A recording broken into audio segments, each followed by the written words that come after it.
Okay,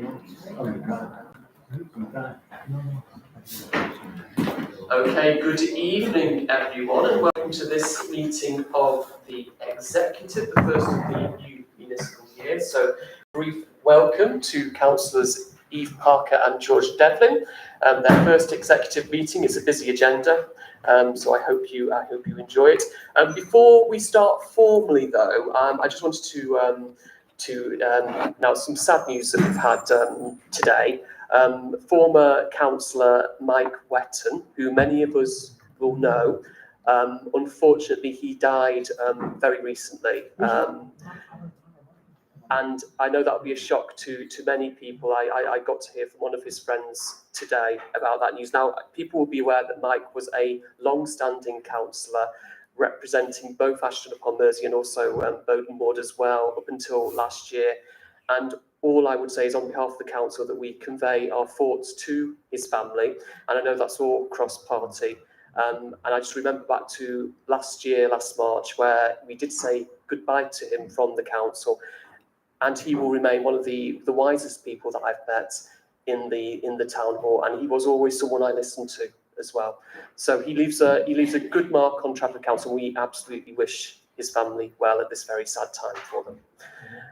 Okay, if we move on with the agenda now. So in terms of attendances, please could we note Councillor Joanne Harding's apologies this evening. I'm not being made aware of any other apologies, and welcome all our officers too. Declarations of interest. I've not been made aware of any declarations of interest this evening, but if there is anything, please do submit them in the usual way.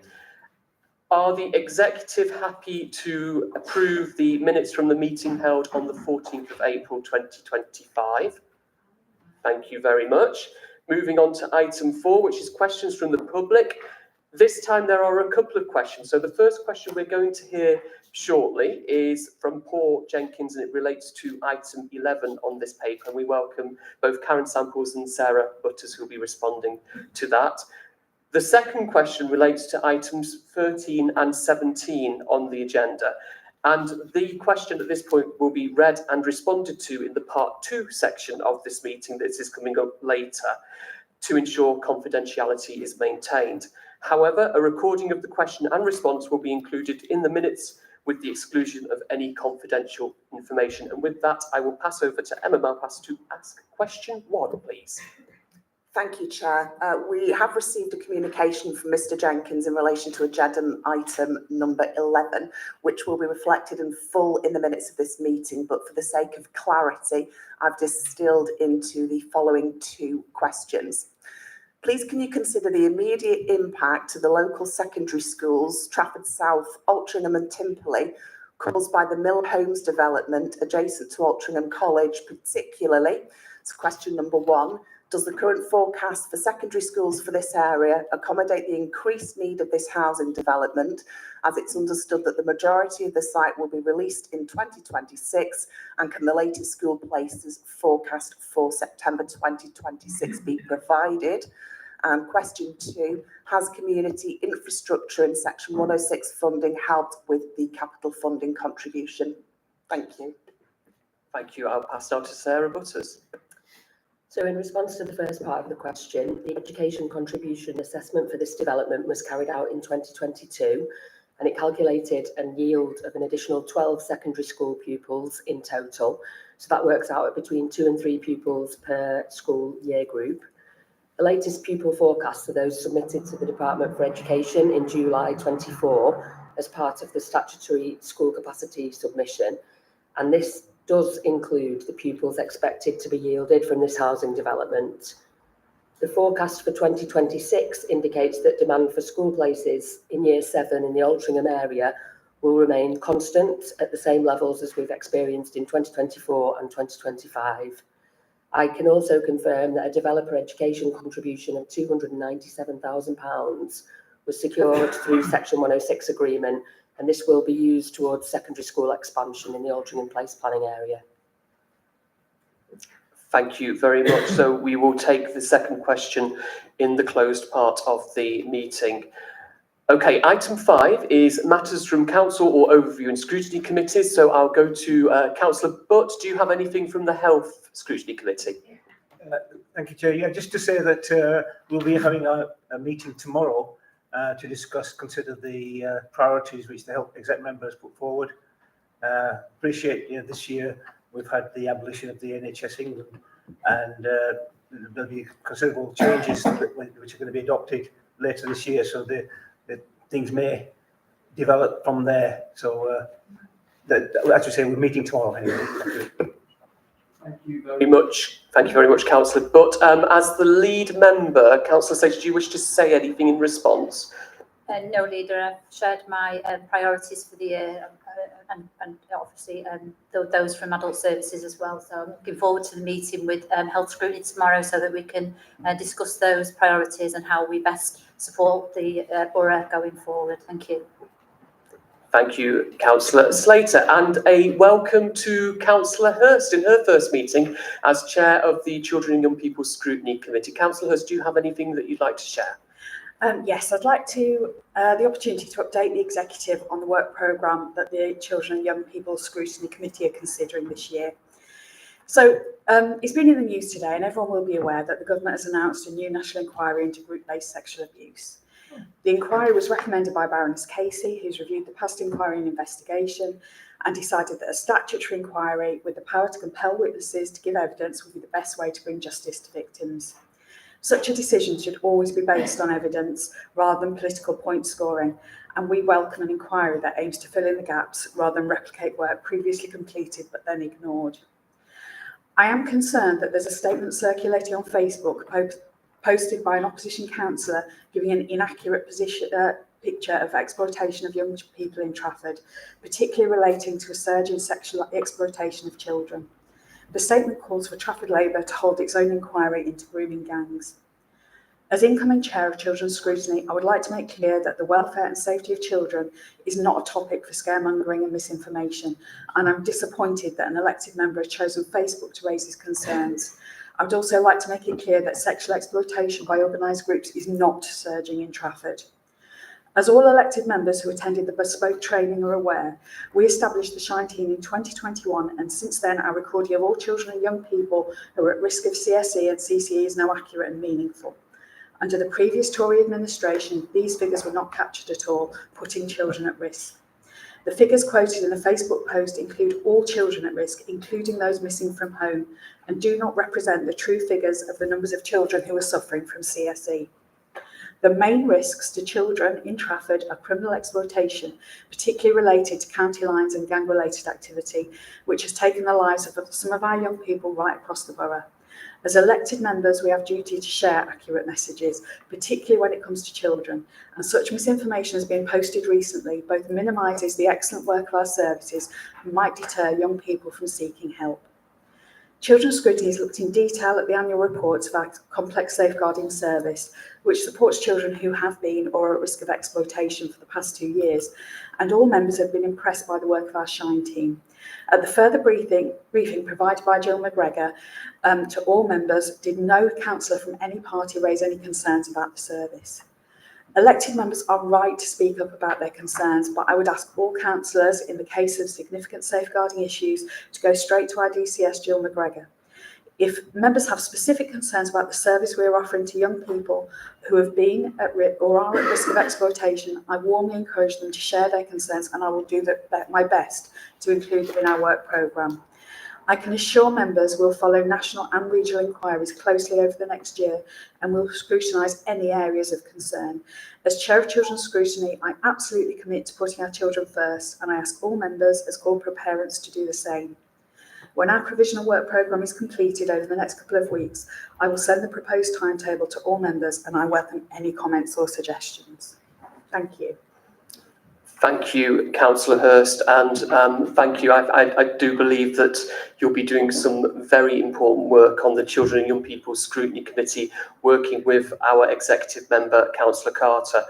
And you're absolutely right in everything you say. Social media conduct is so important that it's incumbent on us all to be careful, moderate, accurate with what we say on social media, and not cause undue alarm across different community groups, which is what seems to have happened as a result of the posts over the weekend.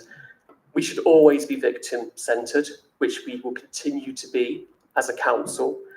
And I'd also at this point like to pay tribute to the Shine team and our many other officers who work daily to identify children and young people who may be vulnerable and at risk of criminal or sexual exploitation. I do hope in the future we do not see a repeat of the posts that some of us witnessed this weekend on community groups.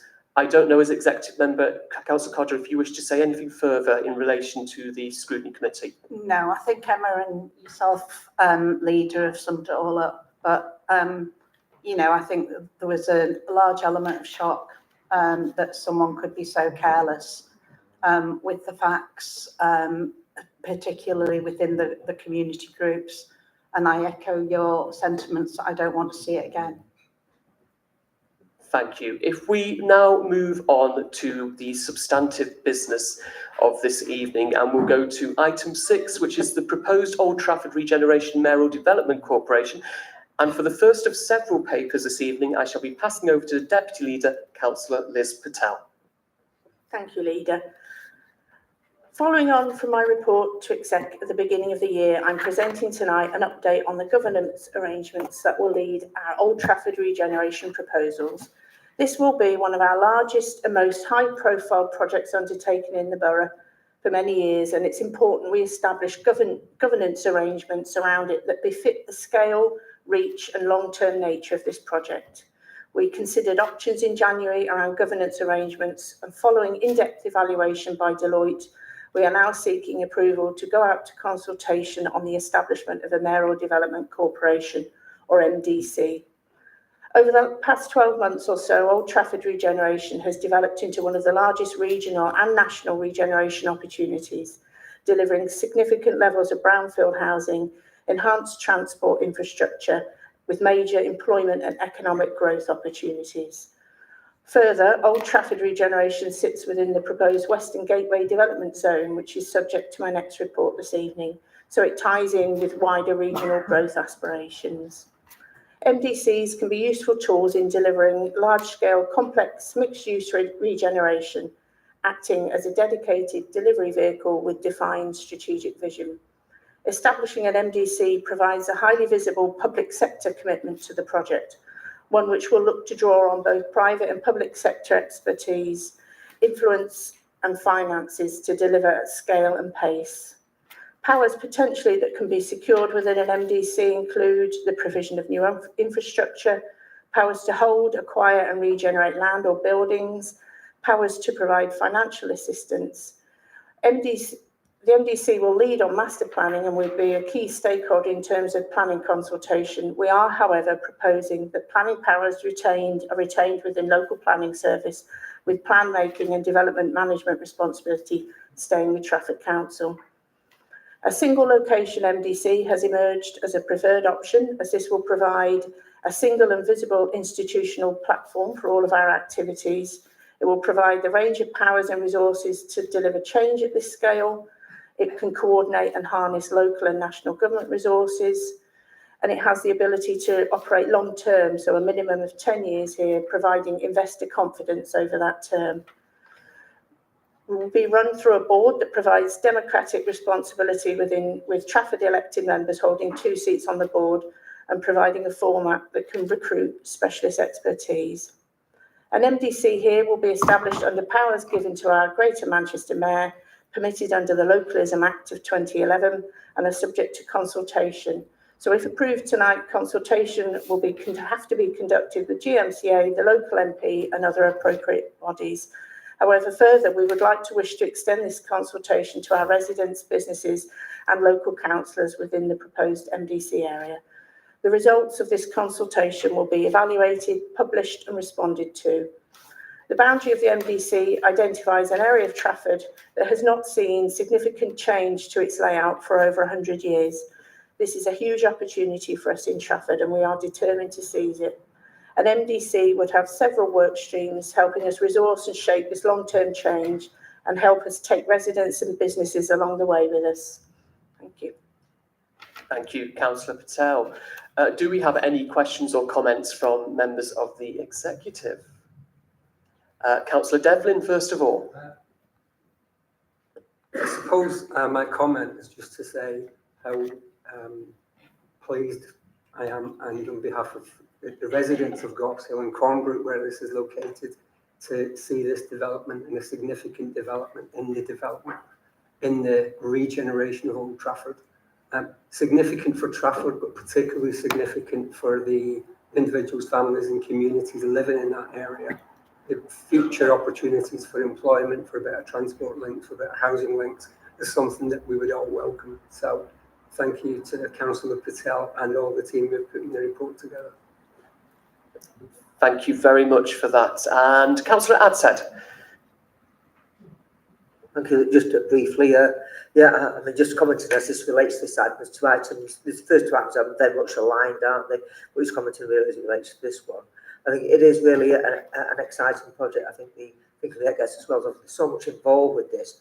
Without something like a Mayoral Development Corporation, it's going to be very difficult to manage such a large area and actually be able to get the powers. We know that the biggest problem with trying to get developments of this type of size done is the amount of bureaucracy that was within that. With Mayoral Development Corporation, we're able to much more be able to sort of give us the powers to actually get things moving, which is the biggest obstacle in these sort of problems. So I welcome, obviously, got a long way to go. There's a lot of consultation. I'm sure once we get to the next item, we can elaborate that further.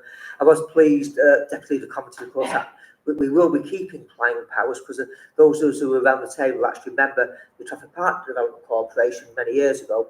The problem with that, of course, that we didn't have the powers and things we were really like a consultee in such matters. So it's very important to us as local authorities to represent both of us, our own priorities of a council, but also of our own residents as well, who we feel very much aligned with. So I welcome this, obviously, and hopefully I'm sure the public will find it very interesting. Thank you. Thank you very much, Councillor Adshead. Are there any questions from further Councillor Evans? Thank you, Chair. And certainly to be welcomed, and you're right, it's not been touched for 100 years. And anything might be better, and I've seen the plans, they do look fantastic. 2 seats on the board. How many seats are there on the board? I think we're yet to work that through precisely. But we were, obviously keen to see that Trafford's fully represented. So two board seats on that for both of us is quite a significant influence. Clearly, but and as I alluded to at the last exec when we discussed this, it was about control, and I do worry that it is a massive chunk of Trafford, and that control is key. And Councillor Adshead alluded to the planning, and that is key to hold that. I don't know what the mechanisms will be to make sure we do hold that, but I do worry potentially that if we've got 2 seats and it's a 10-seat board, I have no idea, and that's why I'm asking. It would be interesting to know. Could you let me have an idea on that, please? Yeah, we're not looking at a 10-seat board. I think that's much too large. It's probably more like 5 or 6. Okay. And we will be retaining. We'll be working very hard. We will be retaining those planning powers. For us in Trafford, we've got a very forward-thinking and dynamic and effective planning service. Through this project, we need to secure more resource for that planning service, but we're determined to hold on to those powers because, great change, and we need to be shaping it and making those decisions. Thank you. Richard, did you want to come in? Yeah, Councillor Patel has covered most of this. It's not intended to be a 10-seat board, but the council can't have a majority on the board, so we are looking at an independent chair and probably 2 or 3 non-executive directors, and there'll also be a place there for the GM there as well. So the public sector broadly kind of circa just under 50%, but the number will be determined as part of the way as we go through the consultation and to shape the exact final makeup of the board. And I think, as Councillor Patel alluded to, part of the reason for us retaining planning powers, that includes both development management, but also equally the master plan and the local plan that set the framework for development, and the Mayoral Development Corporation will then be tasked with implementing a plan that the council has agreed and adopted. So it is there to deliver against the council's ambition. Thank you. Councillor Jerome. Thanks, Leader. I think we also welcome this regeneration, and I think I've got similar questions to Councillor Evans, really. I just wondered how there are some very big investors involved in this scheme, and they're be looking, I suppose, to make a profit as well. How do we make sure that Trafford's own housing need is put right at the fore? Also, this is a great area for active travel because it will link up Media City, maybe to the Old Trafford tram and the Old Trafford grounds. And at the moment, it is suffering from good routes that are safe, that take you on bike and on EV scooters all the way to the tram and back. So I hope active travel is a key part of this, and we make sure that Trafford puts those arguments forward.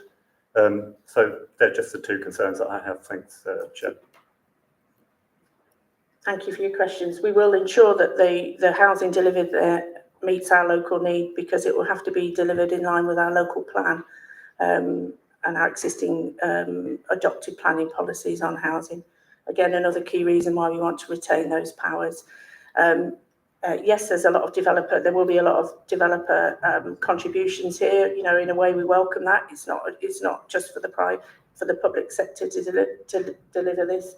And active travel will be a really key element to the whole new master planning, piece of work we're doing there. We're looking to, get people out of their cars and get them to the stadium and the leisure resources there in alternative ways. Okay, we've got 4 contributions. So I'll go to Councillor Butt first, then Councillor Ennis, then Councillor Spencer, then Councillor G. Thank you, Chair. I just wanted to ask whether what it is that perhaps we, after this, our sort of powers become a bit more absorbed into a bigger entity, the mayoral corporation. So the fear that we may begin to lose a little bit. It could be a bit of a thin end of a wedge in terms of expecting the mayoral corporation to do a lot more after that in some way. I mean, is there a possibility that you may be wanting to do further things further south, so to speak? Okay. Thank you. Before you answer, Councillor, I'll just gather up the couple of questions. So we'll go to Councillor Ennis next. Thank you, Chair. My question is also about active travel projects, cross-boundary active travel projects, because in recent years we've had varying degrees of success with active travel projects that cross local authority boundaries, leading to instances where cycle lanes sort of abruptly stop as we cross over into Manchester. With projects like the Trafford Waters, what is the working relationship like with Salford Council? And do we hope to achieve more joint working with active travel projects like that in the future? And are we leaning into the combined authority and their treasure chest to make those projects work when there's friction between the authorities? Thank you. Councillor Spencer.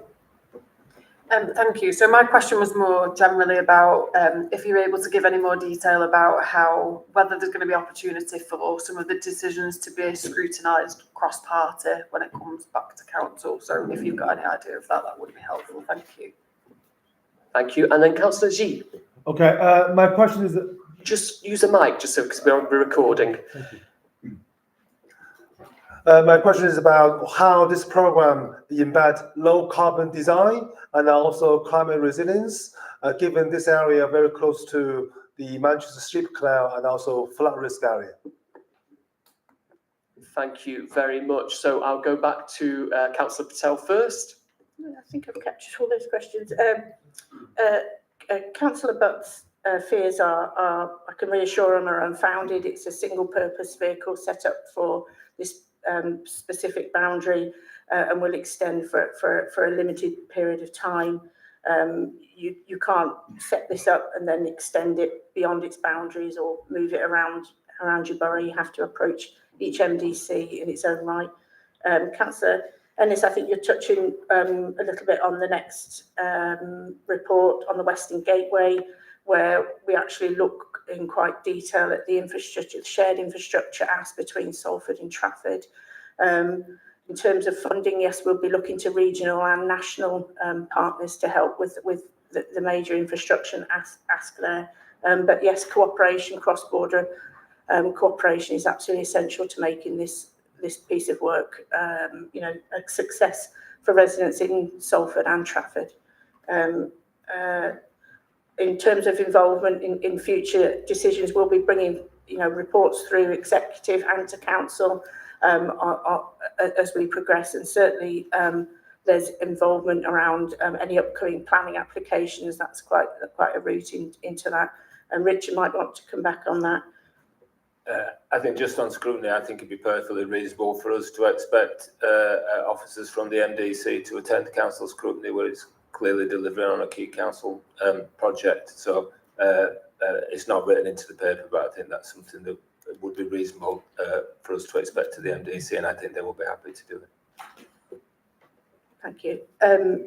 Councillor Z, the infrastructure and the new development will be delivered in line with our local plan, which will set out, we hope, very ambitious targets around carbon reduction and flood risk, etc. So yes, it will come forward in the very best of our design ambitions and our sustainability ambitions. Okay, thank you very much. I was always going to generate quite a few questions because it is a significant, ambitious development for the borough. This paper marks another stage in the Old Trafford regeneration story, and it's about getting that governance right. And I think we've had a good amount of questions around the governance this evening and how we make sure it does its best by Trafford and what we want to achieve as a borough and with Greater Manchester. I believe that the Mayoral Development Corporation is the best model for unlocking the potential of Old Trafford regeneration. And what will happen now, as Councillor Patel says, it will be referred into the Greater Manchester Combined Authority and our Greater Manchester Mayor to explore further. So in terms of recommendations, are we happy to approve recommendations 1 to 5 as set out in the report? Thank you very much. We move on now to item 7, which is the Western Gateway Proposed Mayoral Development Zone. And back to Councillor Patel. Thank you. Further to our plans around Old Trafford, we have, in partnership with Salford, been developing proposals within what is known as the Western Gateway, one of 6 formal growth locations across Greater Manchester. Again, this presents Trafford with a strategic opportunity to bring forward new housing, employment space, improved transport networks and culturally led regeneration. With a government mission set on economic growth, Greater Manchester is leading the way nationally. Already a major global city region, in Greater Manchester, our growth has surpassed London and national averages since 2015. We can link this success to devolution, our history of collaborative working, and our ambition for our residents. The Western Gateway demonstrates all those approaches and will be a key part of GM and national economic growth, one which is recently recognised by the Chancellor. Within the Western Gateway, Trafford and Salford have worked hard over many years to bring forward several major regeneration opportunities guided by Places for Everyone. These projects will be brought together under one umbrella under the Western Gateway. We are proposing to designate key growth sites at Port Salford, Eccles, Trafford City, New Carrington, Trafford Civic Quarter, Stretford Town Centre and Trafford Wharfside, Old Trafford, as a Mayoral Development Zone or MDZ, to be known as the Western Gateway Development Zone.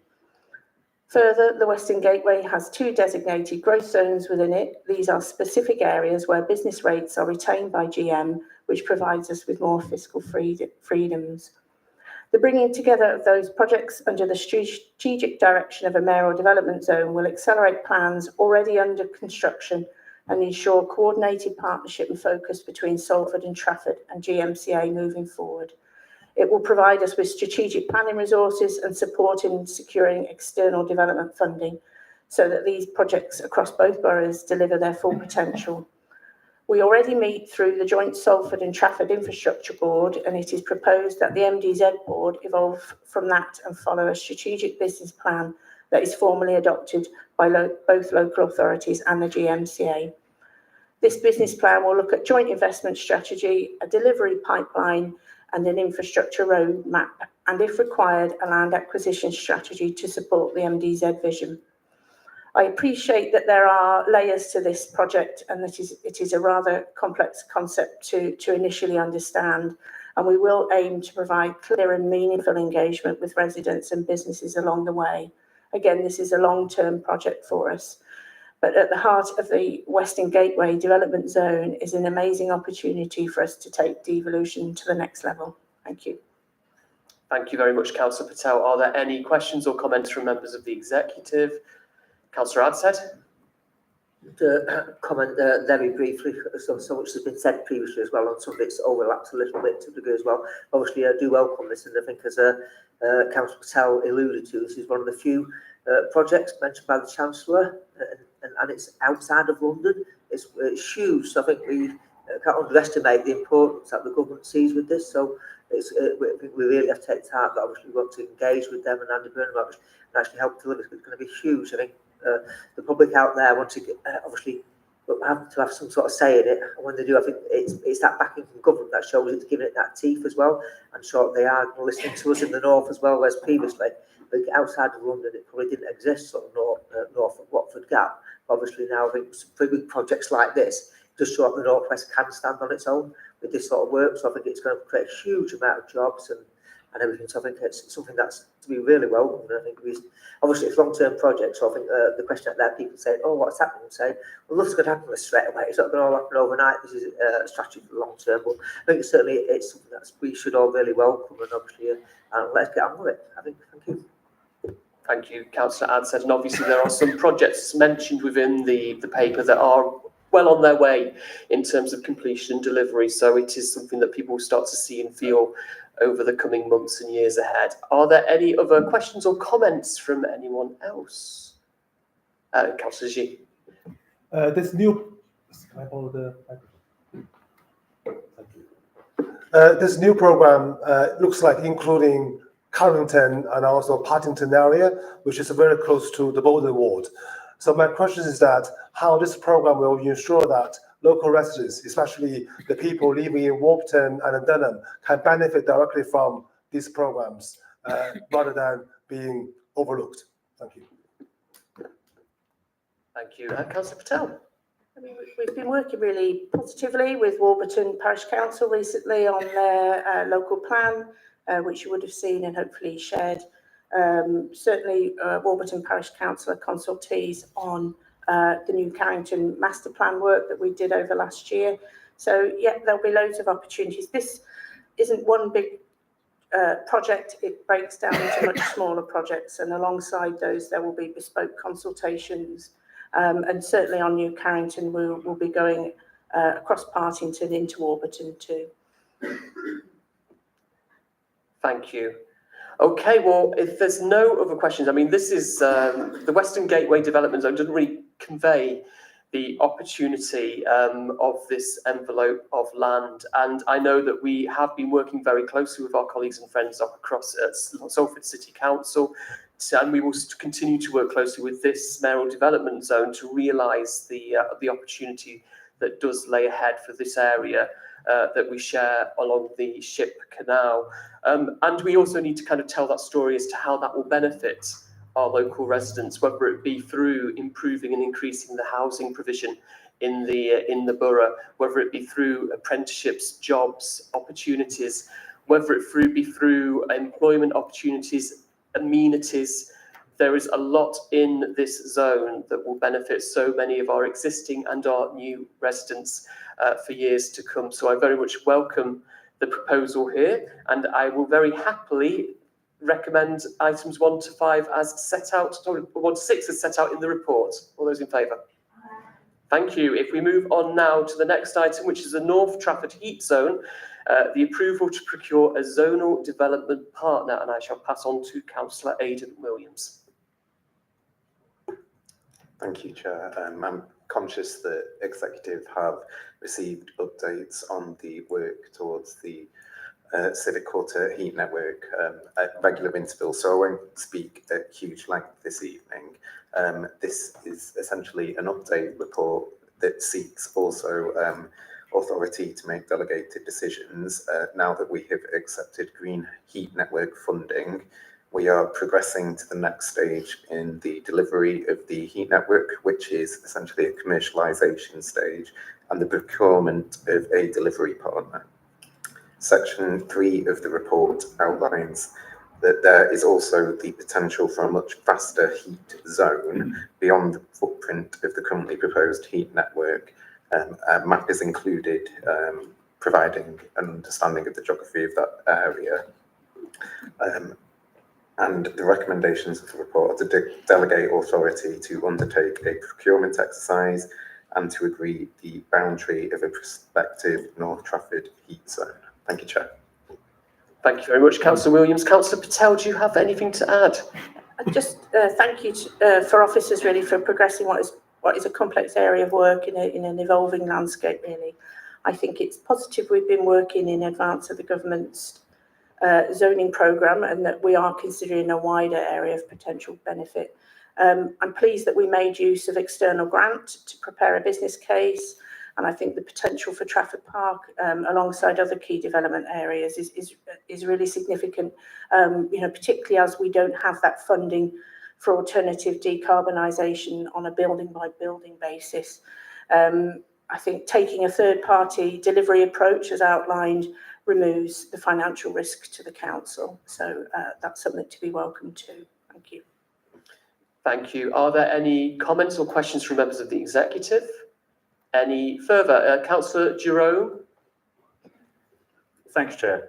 I think I've raised at executive before the fact that the IMB, the Investment Management Board, has a shortfall, doesn't have any investments in sustainability, renewable projects. So I just wondered, with a project as good as this one, which offers so much benefits to the borough, why we aren't investing in this as a council. Thanks, Chair. I mean, you have made that point. I mean, I think at the moment we don't need to invest in it. We're seeking a delivery partner to do that for us. You will know as a former member of IMB that we take on propositions on a purely case-by-case basis within quite sort of stringent lending and rules. So there isn't anything particularly tangible from this project yet that we could consider, but potentially we could. But at the minute, we don't need to inject any funding to it. And I guess as and when anything comes forward, perhaps we could consider it at IMB, but it wouldn't be something that we take on board because we think it's a good thing to do. It, IMB has to deliver within quite a financial sort of requirement. Thank you, Councillor Patel. Councillor Spencer.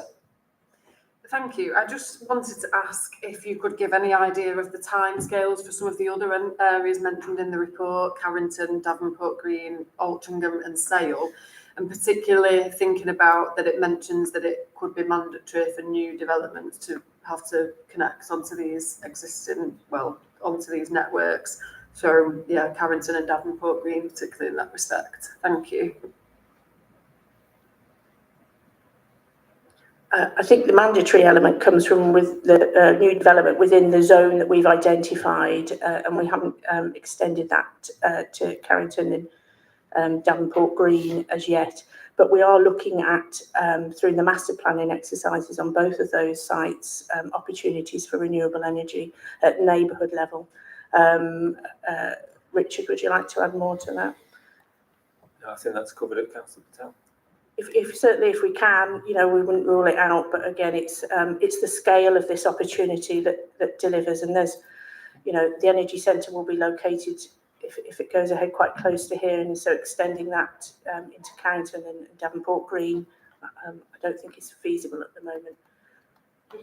It's the scale of it. So, it's a big area with a lot of opportunity on Trafford Park and with new developments. New Carrington and Davenport Green are big developments, but they might not provide the sort of the groundswell of opportunity that's needed to financially stack up this type of power. What I would say from a Greater Manchester perspective is when we look at places for everyone, new developments, we are looking at heat zones or another low carbon, no carbon way of supporting the households and buildings on those new sites, and that's across GM. So it wouldn't be that the North Trafford one would extend, but it would be that we'd explore the other avenues for the likes of Carrington and Davenport Green. Yeah, because it does say in here that there are also heat zones proposed for Carrington, Davenport Green, and possibly for town centres such as Sale and Altrincham. So my question was just if there was a timescale for those. I understand they wouldn't be part of this, but they would have their own. Richard? I think they're just not as well advanced at the moment, the North Stratford East Zone, because of the potential there is more advanced, probably one of the most advanced in GM. So I think we'll start working and looking at the potential for other heat zones in future, but we haven't got a programme against that as yet. Okay, Councillor Evans next. Thank you, Chair. Thank you to Councillor Patel for clarifying that the IMB wouldn't be investing in this, certainly at this stage. Quite frightening thought. I just want to clarify about our officers' time. So we as Trafford Council have had a granting.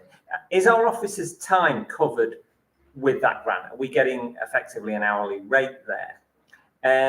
Because my concern is the cost of this experiment at this stage to Trafford residents when we are in stringent times. So really undertake it, I don't know. There you go. Okay, should I bring Richard in at that point? No, the grant doesn't cover council officer time. So it is for the external advice that we are seeking, the commercialisation of the programme. But clearly, the work that we're doing would contribute towards our own goals as a council around net zero and also towards the Greater Manchester goals as well. So clearly, it's part of our strategic priorities to explore avenues like this. Liz, do you want to, sorry, Councillor Patel, do you want to say anything else? No, I mean, there is a benefit, a wider benefit for our team to be involved in this. You know, I sort of accept really the argument that you're making there, Councillor Evans. I think this is a worthwhile use of resources. Thank you. And Councillor G. Thank you. I'm just thinking, once the agreement has been concluded, the third party delivery partner will take over the whole operational control, right? So therefore, the Trafford Council will have very limited control and influence on this program. So how will the council ensure the long-term affordability and consumer protection for the residents and the business connected to this heat network?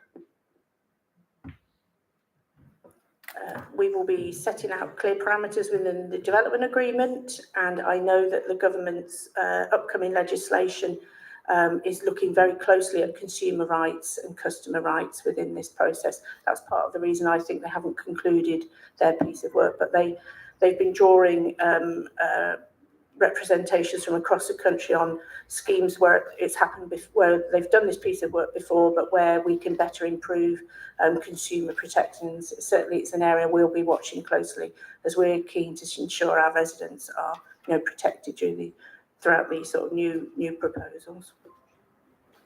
Thank you very much, everyone. So clearly another stage in this journey, exploring alternative energy provision through means by which I won't go into too much more detail about this evening. But yeah, we welcome this grant funding. There's a lot of opportunity here, and working with our partners in Greater Manchester, we can explore wider networks and opportunities as we learn as we go ahead. Okay, the recommendations are 1 to 5 as set out in the report. All those in favour? Excellent. If we move on to item 9, which is the Inclusive Economies and Communities Programme 2025-26, and back over to Councillor Patel. Following on from my report to Executive earlier this year in relation to the Shared Prosperity Fund, I'm updating on the outcomes of the Inclusive Economy Team Delivery Plan for 23-25 and looking forward to the year ahead. I would like to thank our Inclusive Economy team, which is a small and dedicated group of officers who provide a really good link between the council and businesses and help shape and deliver programmes to support our residents to upskill, return to work and get digitally included. In 2023, we identified 31 actions and initiatives against priority themes to support the borough's economy and to build on the previous post-COVID recovery plan. Appendix to this report are RAG-rated summary of these actions. 93% of these are green or amber in terms of delivery, but many of the amber areas are simply ongoing projects that we have extended. So if you just forgive me, I'd just like to draw out some highlights from our last plan. We've had over 2,110 assessments and placements for ESOL courses. 60% of these are related to our Hong Kong communities who have taken advantage of that, and we're delighted that the uptake has been so positive. We've loaned over 1,500 devices to residents. We've gifted over 400 devices and supported over 350 low-income residents to purchase devices at a subsidised cost. Digital inclusion, access to the internet is like any other utility nowadays. We have more than 2,000 residents receiving free data SIM cards. I know through my work at Salemore Food Bank that that's a hugely appreciated opportunity in the borough. 7 job clubs that we set up in September 2023 have supported 972 residents up to March of this year, with 199 of those job seekers disclose that they are suffering from a health condition, something that I know the government is keen to support people with long-term conditions back into work. We've held 15 employer-led recruitment days across the borough with some of our main partners, that have been very well attended by people seeking work. Over 180 businesses have had advice directly around our shop improvement grant, and 5 business drop-in sessions and business startup advice meetings have been held. We've got a really strong story to tell around social value. Over £2.5 million worth of social value has been delivered during this time in the borough. That's £1.27 million of spent in local supply chains, over 2 large Trafford Council active highway contracts. 1 million of that has gone to local micro, small and medium enterprises. It's important that SMEs in our borough are supported. As I mentioned, we've had 17 shop improvement grants across the borough. We're extending that again this year. We've delivered a refresh of Sale Town Centre with public realm improvements. We have delivered improvements to Trafford Green and Trafford Park, improving cycleways and footpaths for shift workers looking to access that 24-hour a day workplace. So some really successful things that we've achieved. Looking forward, we're identifying a further set of targets identified against the We Will commitments of our updated corporate plan. We're just sticking to a 12-month programme this year because the year ahead represents quite a transition year in terms of devolved GM initiatives like Live Well, Local Authority Flexible Grant and Adult Skills, etc. There's lots of different pots at the moment, and we're expecting that will be amalgamated around 26-27 under the GM single settlement. So just over the next 12 months, the Appendix 2 provides that we're going to look at developing a mini local skills improvement plan around Trafford City, which is already lots of development going on in Trafford Park. We want to capture training and skills opportunities, employment opportunities for our residents. We're hoping that could prove a bit of a pilot as we move forward to look at what the skills offer, the doorway into employment around our new development sites will be. Our job clubs continue to be really well received, and we're looking to fund an additional support worker at those job clubs. We're looking to produce a robust green skills programme of work, which is relevant as we talk about that North Trafford District Heat network. Digital inclusion, again, we're pursuing residents or supporting residents to access level 2 and level 3 digital skills courses. They've been really popular, been hosted at our libraries. We're looking to expand our little army of digital champions to support friends and neighbours with their digital skills. Technical education will be a really key part of the GM programme next year. We need to be MBAC ready in Trafford. So our objectives are there around to make sure we grab all the opportunities that are coming our way in terms of technical education.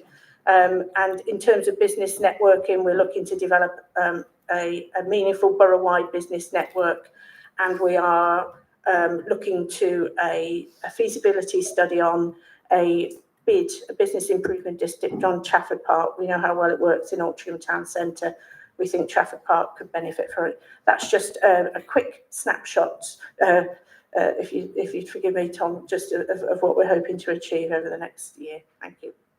No, thank you. I enjoyed you taking us through all the things that have taken place and all the things that we're looking to do, and just to pay tribute to a relatively small team within the council and the huge reach the Inclusive Economies team have had across many lives in the borough, whether they be individuals, businesses, local communities. So a big thank you to that team for all the work they've done, and I look forward to seeing further work as the year progresses. Are there any other questions or comments from the Executive? Councillor Devlin.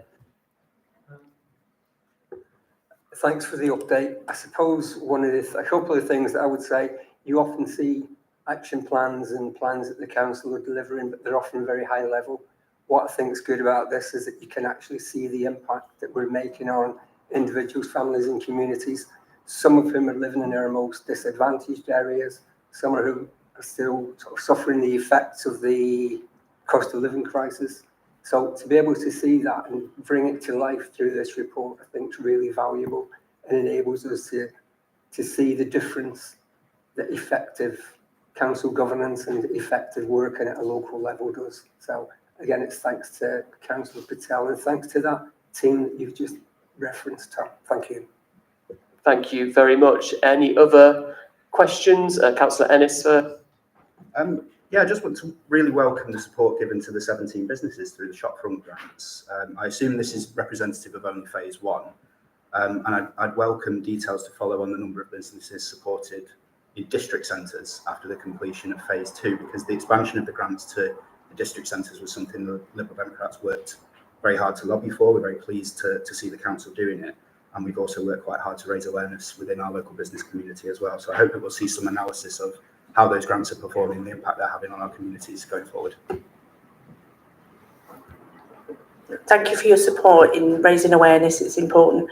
I was in Timperley Village just last week, and it's a bustling district centre that lots of people are really supportive of. As I say, I'm more councillor. I too am keen to see the uptake in our district centres. And yes, of course, we'll be reporting back in full on this year's grant. Thank you. Councillor Eckersley. Thank you, Leader.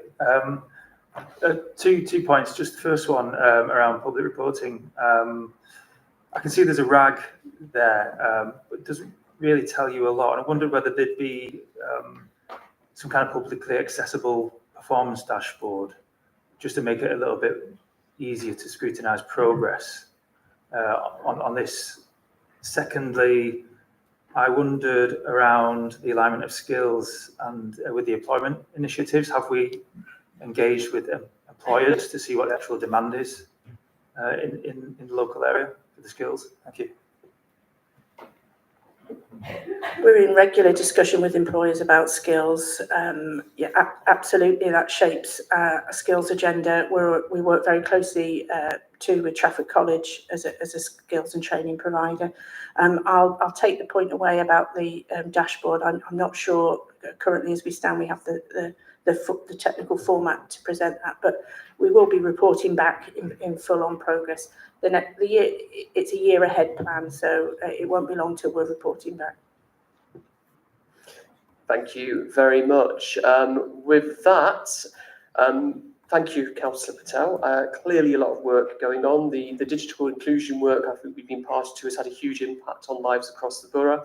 The job clubs, as you've set out, have had a huge reach on a number of people, and the apprenticeship opportunities as well are incredibly important, as are the Sale Town Centre refresh, the funding of the Urmston plan, and that work that we want to do in the wider districts in the borough as well. And I also now know who to thank for the clearing of the cycle lanes around Trafford Park.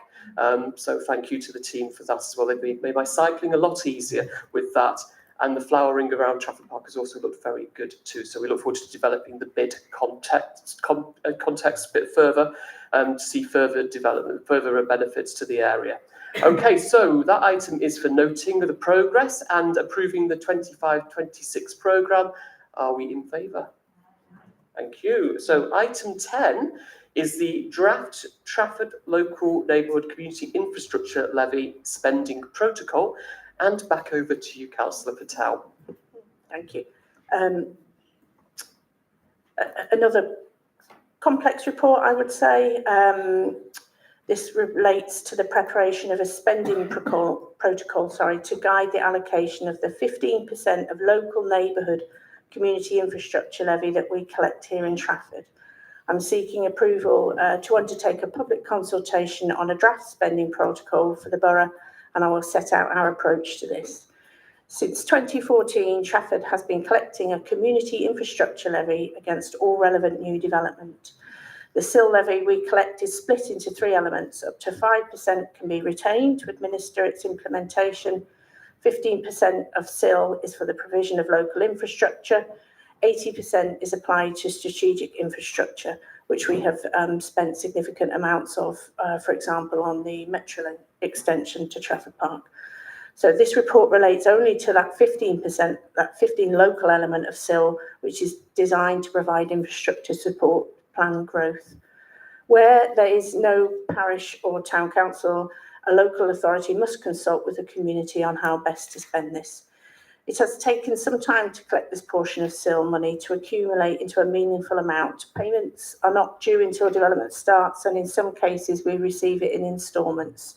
Noting that over this time this levy has been charged, we have transferred the relevant portions to parish councils and neighbourhood plan areas in a timely manner.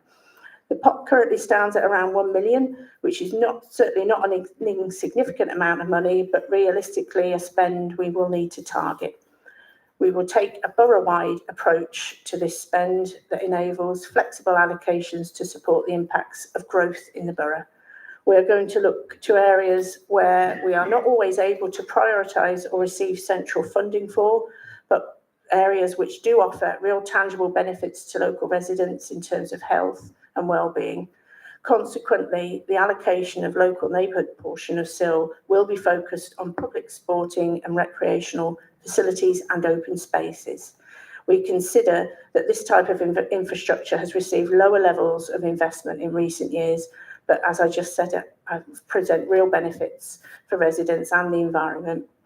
To further focus investment and maximise impact, a short list of facilities and spaces across the borough have been identified, and we will seek residents' views on their priorities for their local area.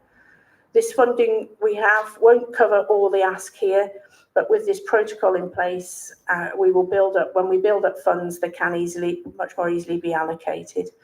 Longer term, we do seek to amend our SIL policy. I think we're possibly the only authority in GM that collects SIL. It takes a considerable amount of work to amend a SIL policy, almost akin to a local plan process. But we do, in the longer term, intend to change our SIL policy so that we can capture even more uplift from significant developments in the borough, particularly the north of the borough, that will benefit our residents. Thank you. Thank you, Councillor Patel. Are there any questions, or Councillor Williams? Thank you, Chairman. Thank you, Councillor Patel, for speaking to the report. I just wanted to emphasise that point really made around parts of the borough that are parished. I think if you looked at the appendices and you saw the areas that we've identified for investment and spend of SIL, you might think, why Partington, Carrington, Warburton not included? Well, it's because SIL monies for those areas are allocated directly to the parish councils, the relevant parish councils.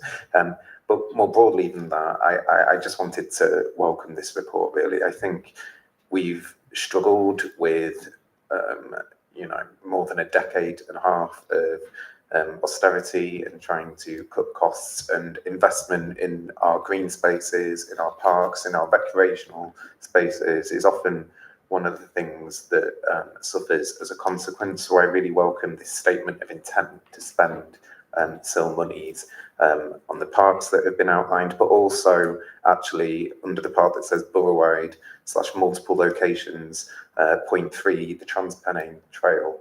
I think Transpennine Trail is an absolutely wonderful resource available on the doorstep of so many residents in Trafford. But for those of us who do use it and enjoy using it, it does sometimes look like it hasn't quite had the TLC that it deserves. So with that, Chair, I suppose I just wanted to put on record that I welcome this statement of intent. Thank you, Chair. Thank you, Councillor Williams. I completely agree with everything you've said there. Councillor Adshead? Thank you, Leader. Yeah, I too would just like to welcome this and echo the comments from Councillor Williams.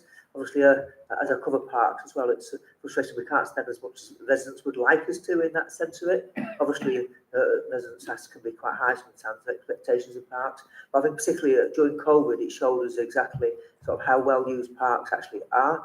And I think, I know that many letters I do get saying, why can't we have this or have that? We have some improved facilities, this and that. And obviously, even if we had much more resources, you wouldn't be able to do as much as you wanted to always. But obviously, any extra sums like this work can actually make that real difference in those communities, which obviously, I think I said during COVID, it did show actually how much they're being used. And I think since COVID, really, friends groups and users have actually gone up since then. It shows the importance of those in those areas, particularly many areas of the world where you can have a high build-up of housing. So I think green space is particularly important. So I think something like this can actually make that difference. So I think I look forward to actually being able to take those forward and actually being involved in actually how we can actually start planning some of this. But once it starts filtering through, working with friends groups and indeed local residents, so we can actually start making it meaningful and actually improve those facilities, which I'm sure at the end of the day, I think all councillors would like to see. Thank you. Thank you, Councillor Ansett. Okay, yes. God, I've had a... Thank you, Chair. My apologies, I've had a very long day for different reasons, but Councillor Frass. Quite all right, understood. I often fly under the radar. I think it's great we're having this consultation. People can express support for projects in their area. Councillor Williams is right, the green spaces don't get the funding that we'd like to these days. Councillor Ansett said the same, so welcome this. I'd be interested to hear you speak a bit about how the sites listed in Appendix 1 were arrived at. You know, for example, I see Pickering Lodge, and I certainly know the fantastic work those friends do. No one would dare miss them off the list. But they're not the most neglected space in my patch, for example. You know, if you'd speak to the local people, they'd say the park next to the Scout Hut, more or less opposite the Stonemasons, we call it the helicopter park, is in a woeful state. It's really run down. People like Councillor Brophy's son would have played there when they were young, but now he's my age, it's a pretty sorry state. So 2 points, I guess. One, does the consultation allow the people replying to suggest sites that you've not got? They were missed off by whoever drew up the report. And two, if we imagine Councillor Ross is a fantastic community campaigner and he gets everyone on his street to reply, will all the funding end up going to the ones in the pink box in the sort of north locality, or are we sort of guaranteed at least one winner, for want of a better expression? You know what I mean? From each of those locality zones, is there a sort of equality across the pink, the blue, the north, central, south, west, etc.? Just another point. I just heard, I may have misheard Councillor Patel. You said we're the only borough that captures SIL. I didn't know. Surely it's a legal requirement. I didn't quite know what you meant. How can other boroughs not be getting the levy? That just confused me. Thank you. We are the only GM authority that collects SIL. It's not a statutory requirement for local authorities to put a SIL policy in place. It's different from 106, which is a statutory legal requirement. Yeah, come back to us through the consultation process if you feel that there's areas that we you know, it's a living list. It was put together through sort of cross-department consultations within Trafford.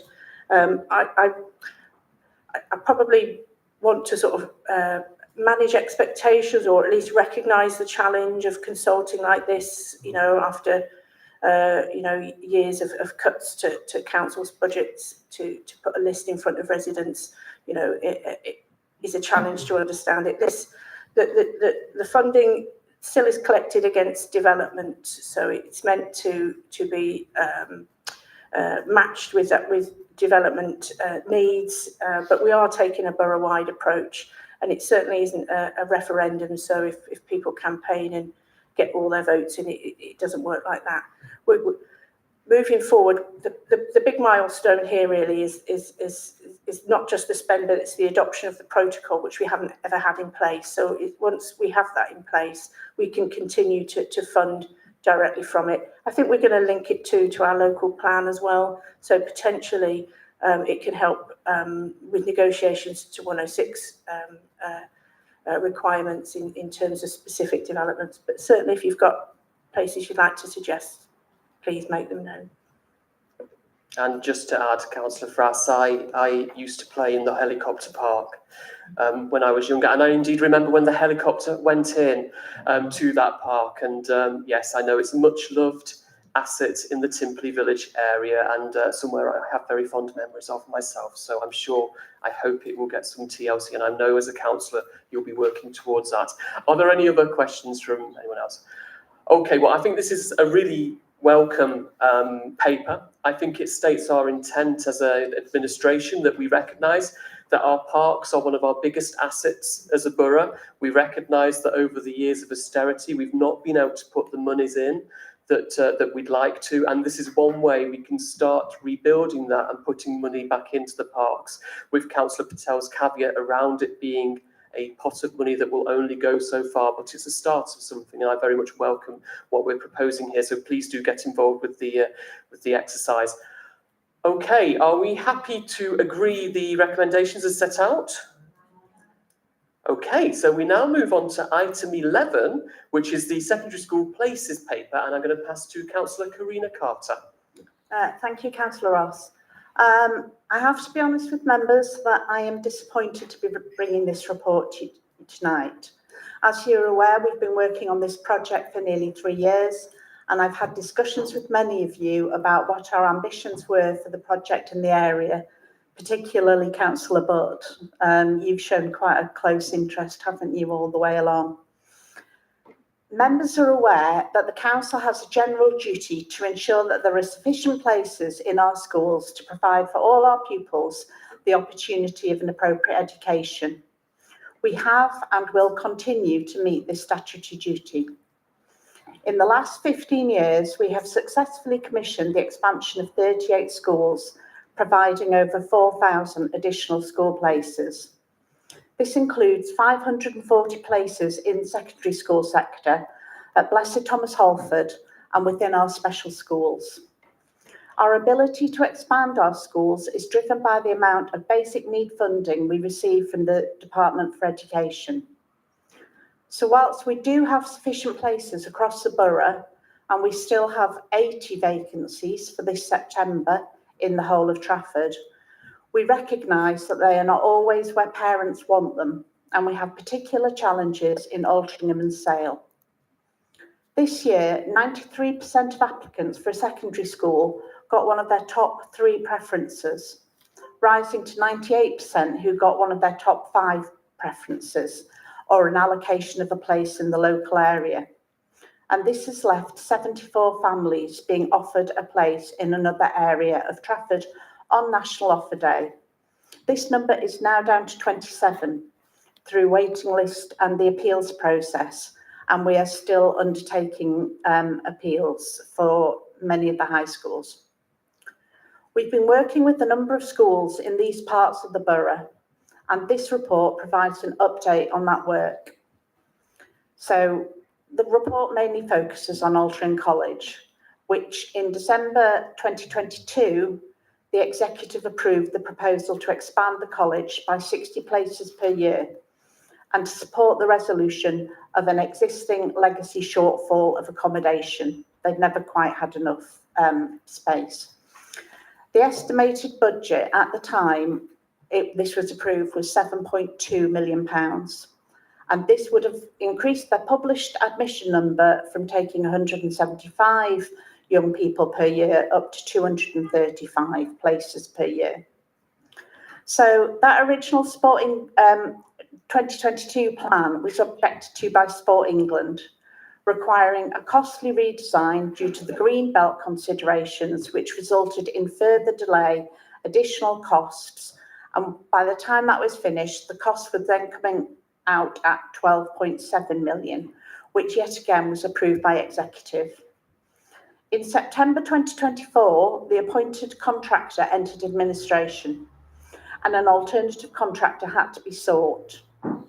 Furthermore, since the original budget was established, inflation, construction costs nationally have increased very substantially. So in February 2025, upon the full tender of the project, the cost had now risen to £22 million. This equates to a cost of £73,000 per school place.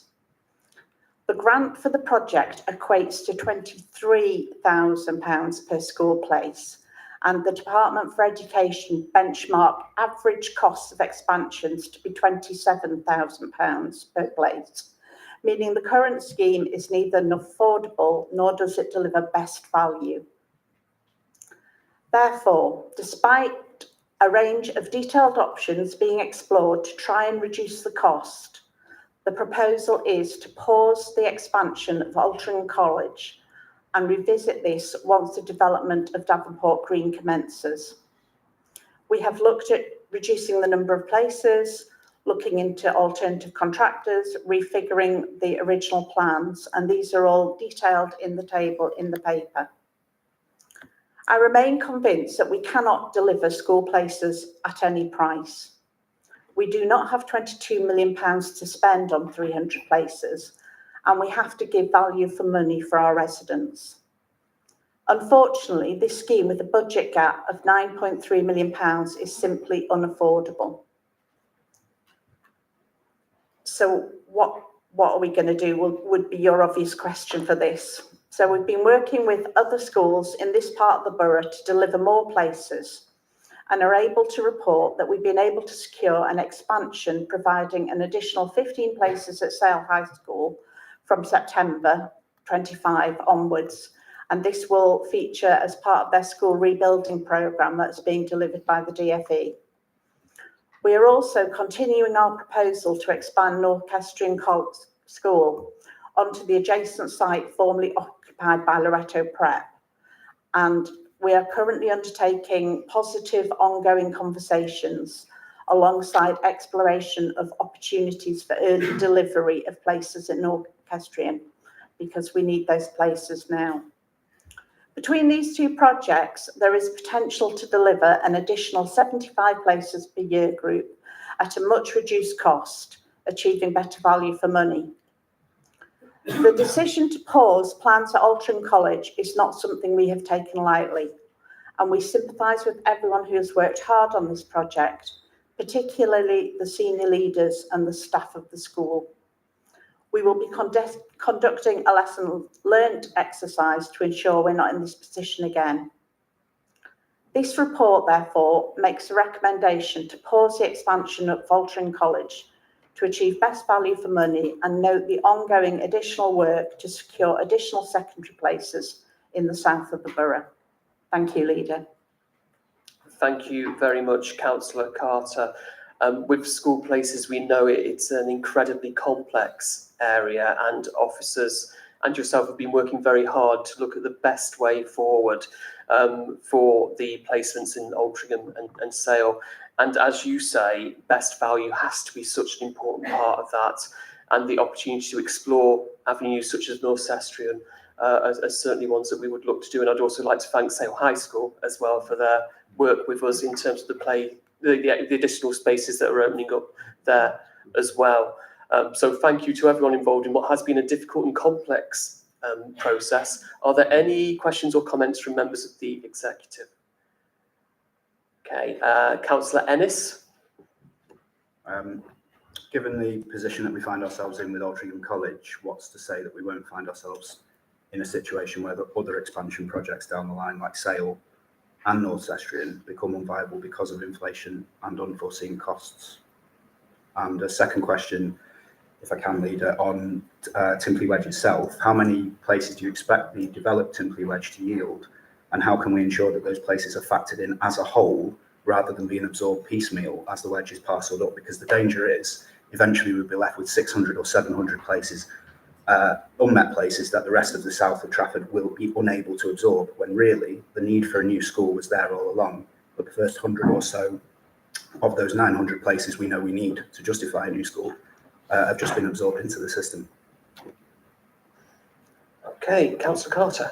Yeah, I think you made that point, Councillor Ennis, didn't you, when we had the councillors' briefing on this a couple of weeks ago. And I think we were quite clear that the DfE have said all along, you are not getting a new school. We cannot justify the need for a new school. We just don't have the bodies. I think the point you're making is if we keep expanding schools bit by bit, we're never going to be able to reach that need. But I think if you don't mind, your questions were quite technical. Can I pass over to Richard about how we can ensure that we won't be in this space again? I think, for one, Councillor Carter mentioned the lessons learned that we're going to do as part of that. Second, there are some quite unique circumstances around Altrincham College that have led to delays and increases in cost. I think it's how we're able to get in front of some of those changes as we go through this next process, recognising that our schools capital team have got a really good track record of delivering school expansion projects on time and on budget. Sorry, Councillor Ross. Specifically, I was asking about the number of places you expect Timberley Wedge development to yield, which informs the second part of my question, which is about There's a places being formula. absorbed. So thinking about the pupil yield for the Davenport Green development, we are working at the moment on estimates based on the information available now, but these are reviewed over time as more and more detail about the development becomes available to us. So at the moment, the high level estimates are that in the 5 to 10 year, we're not expecting any new places in 0 to 5 years. We're expecting 1.2 additional forms of entry within the next 5 to 10 years, and then a further 1.45 forms of entry in the 10 to 15 years. So that brings us to 2.76 forms of entry within the next 15 years. I think, and then perhaps an additional nearly half a form of entry in 15 to 20 years. So those are going to be kept under review. I think what's really important to consider when thinking about the pupils yielded from that development is that we've got a declining birth rate, quite significantly decreasing numbers entering reception. And so by 2029, we expect the impact of the declining birth rate to start to impact on the size of the cohort coming into secondary. So it's expected that the declining birth rate will then be partially offset by the housing development places that we are going to be seeing, but that there will still be a net decrease in the number of places required overall. Thank you, Sarah. I think you explained clearly the complexities around the different moving plates that we have to use when we're forecasting school places. So Councillor Evans first, then Councillor Eckersley. Thank you, Chair. I have 3 questions. If I may, I'll give you 2 questions, then come back to the third. So the Altrincham College has been running for 2.5 years. I don't accept that inflation and capital and building costs have tripled in that time. I just don't recognise that at all. So somebody at some point, when they estimated 7 million, 7.2, made a massive mistake. It's going to end up costing us 1.3 million as per the paper. It's going to be sunk into the schools fund, and it's going to cost £65,000 a year in interest. It was good to get that confirmed. I've sort of understood where we're at with that. It starts at 1.9 and we get 600 back. We're at 1.3. So there's no calculations off the top of my head correct. And the 380 places, this is the second question, that we need to deliver. When do we need to deliver them by? Thank you. Councillor Cost, do you want me to? Yeah. Start? Okay, I will. No, I think with this, I mean, with in terms of the forecasting, that's something that we've kind of touched on already. And in terms of the piece around the College of Arts, Altrincham College of Arts, we have had some challenges, as Councillor Carter alluded to. We've had some challenges around the green belt. We've had some challenges around the design. This has been, when you compare it with the different capital projects we've had in the past, this has been quite unique in the challenges it's presented. And at that, what I was going to suggest is if I pass over to Richard, who might be able to explain the numbers a bit better for you before you come on to your next question. Yeah, thank you, Leader. In terms of that increase, we're not saying that it's bill cost inflation that has driven all that increase. It is part of the story, but the scope has changed significantly from the scope that was originally intended. Some of that is following discussions with the school to meet some current issues with the way and the layout and the design of the school at the moment to improve facilities, but also some of it is as a result of the objection from Sport England, which required a significant change in the design. So it is a multiple of things, all of which have occurred, plus the delay, which has led to the increase in cost. In terms of how that cost is accounted for, I don't know, Graham, if you want to say anything, or whether that's something we should come back on. Thank you, Richard. Graham. Yeah, thank you. I think, so in terms of the costs to date, what we're doing until we've got full clarity on whether or not a scheme will proceed is leave those costs. Obviously, we'll try to mitigate the level of costs we've incurred, and we make reference in the report around the temporary accommodation, but we'll leave those costs in the interim as a charge against the school's basic need capital grant. At the point that we are clearer on what the future of the scheme at Altrincham College may be, will be the time we assess whether or not some of those costs remaining are abortive or not.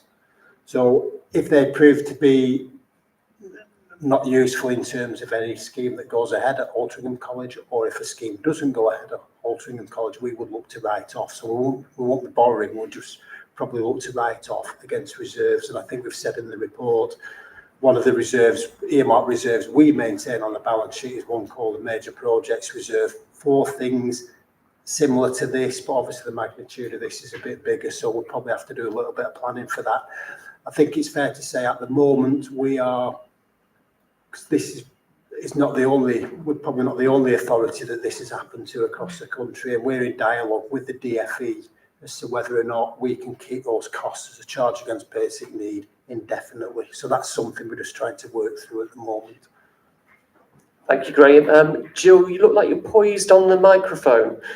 It was just really to come back in on the point that Richard had already made in terms of this is not a single cost issue that has occurred, and I think it's really important that we recognise that it's actually one of the biggest costs occurred with that relook of the design.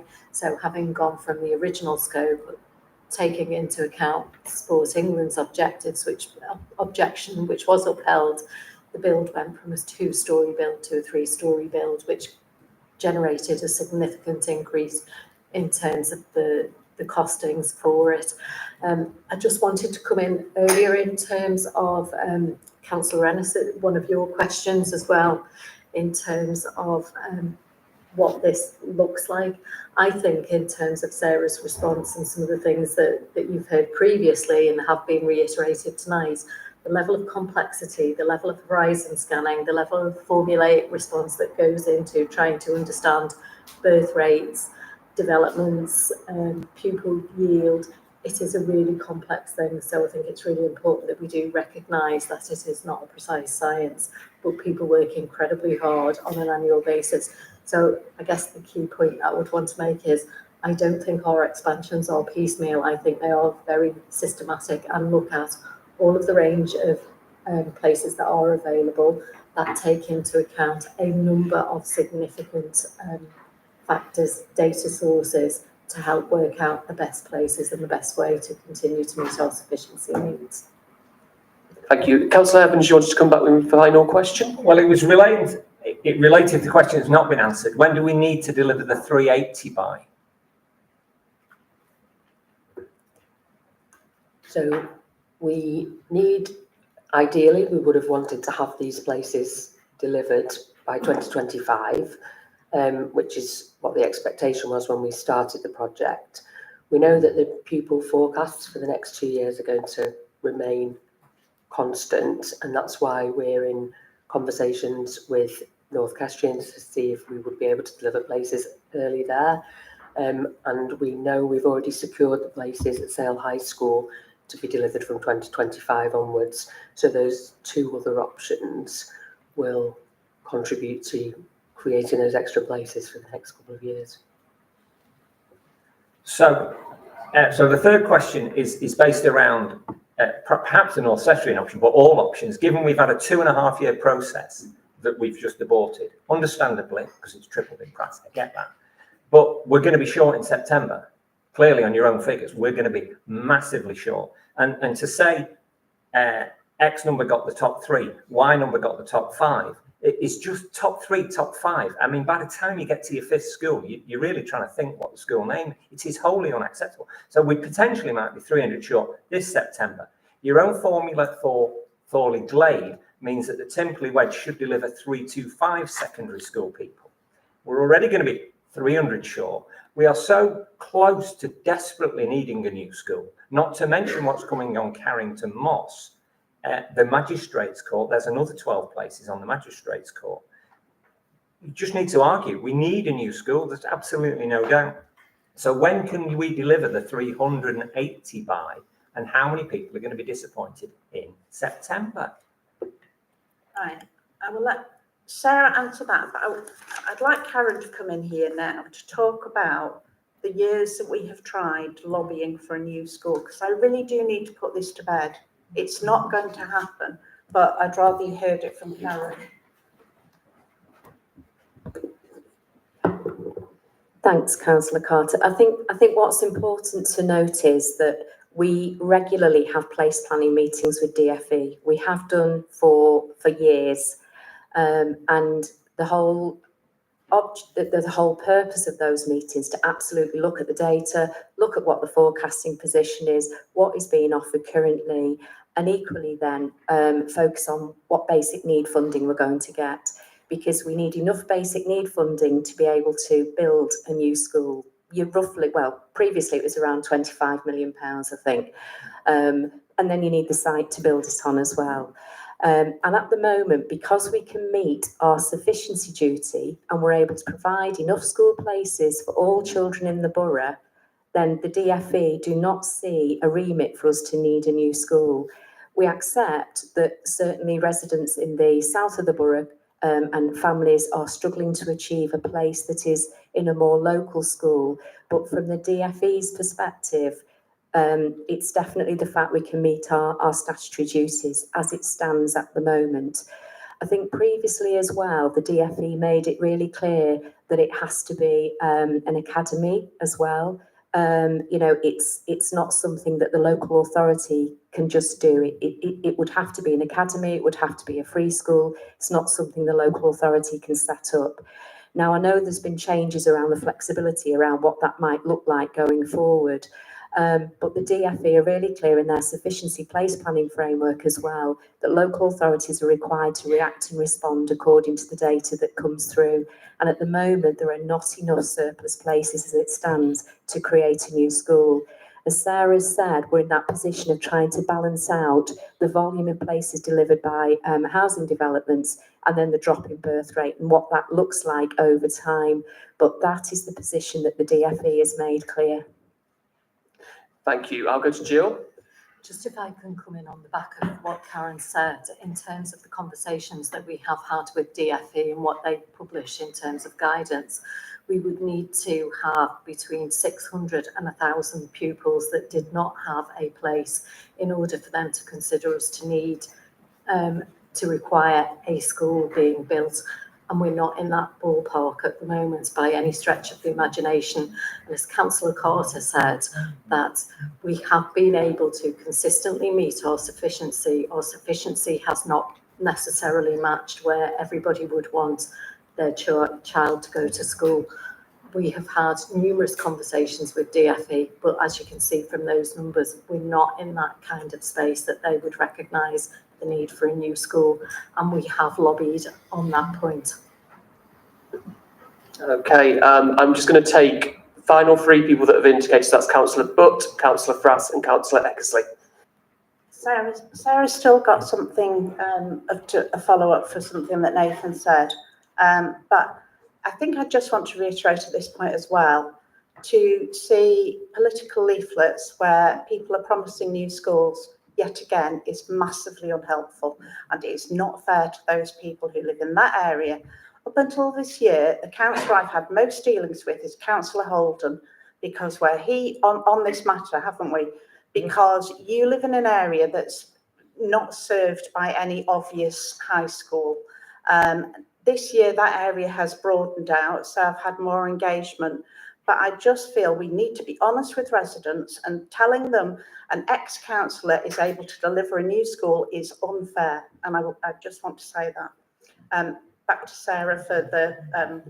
It was just a point of clarification that we're not 300 places short for September. 300 places, the 380 places we're talking about is per school year group. So that equates to 76 places per school year group. So I just wanted to add that. Thanks. Thank you, that's an important clarification there. Right, so back to the final three speakers. So Councillor Butt, first of all. Oh, thank you, Chair. Just a couple of questions. One is just to ask, is the school still taking pupils from Archer Borough? I mean, I know there's pupils there.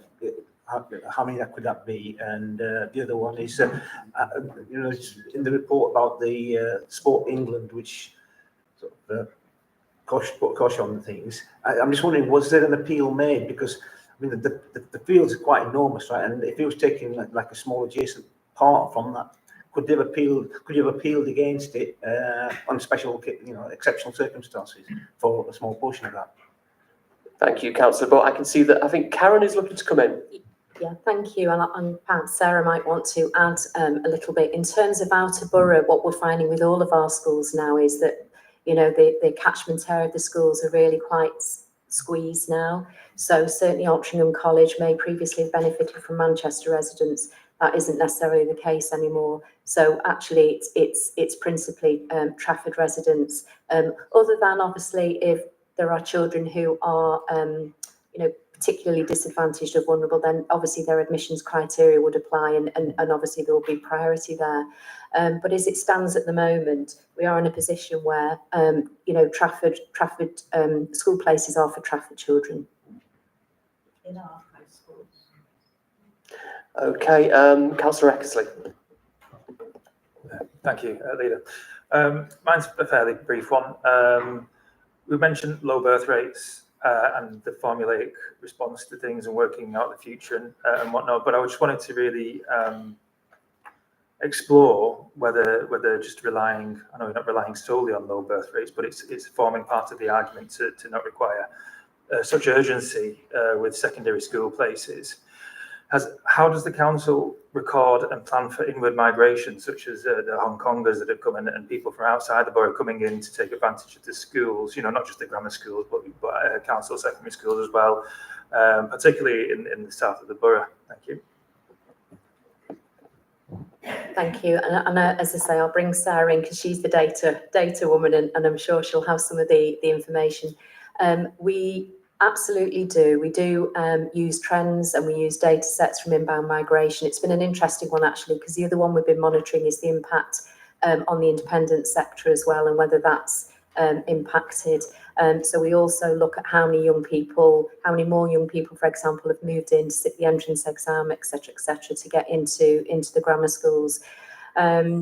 Certainly, what we'd seen in the autumn term, I think it was, Sarah, we had seen a drop in the inbound migration. What we are seeing is there's definitely the highest sort of vacancy rate in terms of reception places are in the south of the borough, and we believe that's because families can't afford to live in the south of the borough anymore, and they're really disproportionately impacted by the drop in birth rate.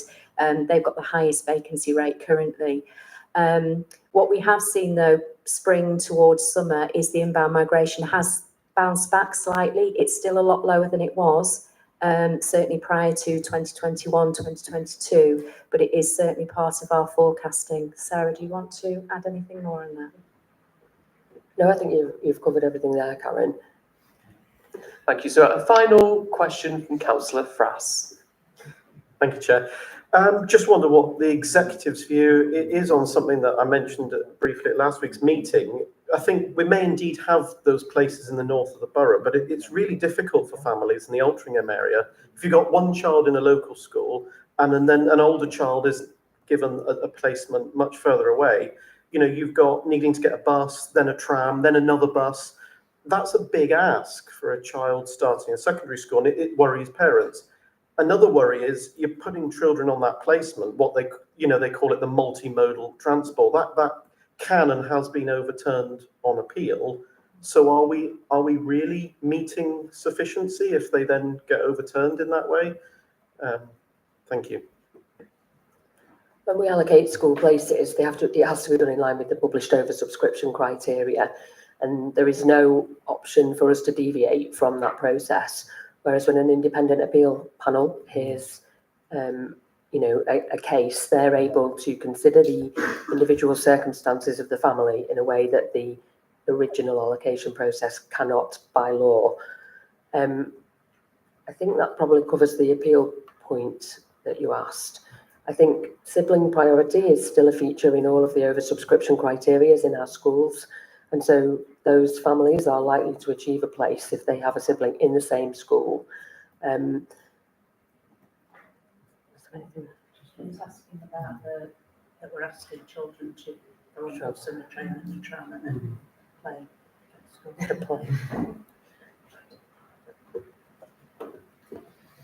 I just worry if sometimes that could push us, we're just about able to meet the limit if we force children to do this multimodal thing. But if that's getting many of those could be overturned, we're going to come back to a bit of a crunch, aren't we, if parents push back on that successfully.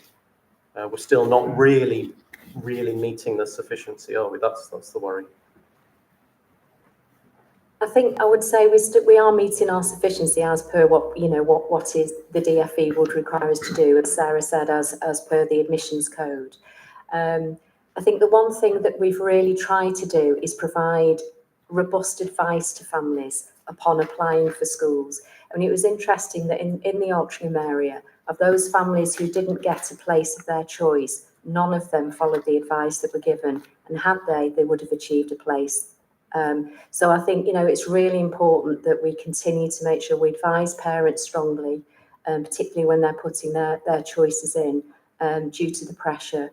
I think the other thing that we want to do is constantly certainly liaise with members as well, and counsellors who can support their residents with that messaging as well, and keep you abreast of the information and the data that sits around this particular area of work.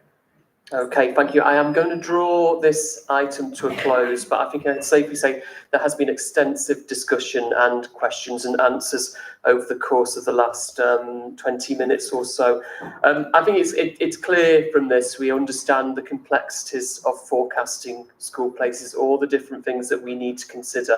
I think it's also clear why a pause on this particular project is necessary at this stage, and we go back to the individual circumstances around this project, noting that many other capital projects have been completed in the correct way and on time. With this one, though, there were some challenges, which is why we are pausing this and working on other solutions, such as North Sestrian and also Sale High, who have worked with us as well to try and get more places in the Altrincham and Sale area. And I also think we can put that notion that we can create a new school to bed after the discussions that we've had this evening around this. We have to follow DFE guidance, and the guidance has been very clearly explained this evening as to why a new school is not an option that we can explore.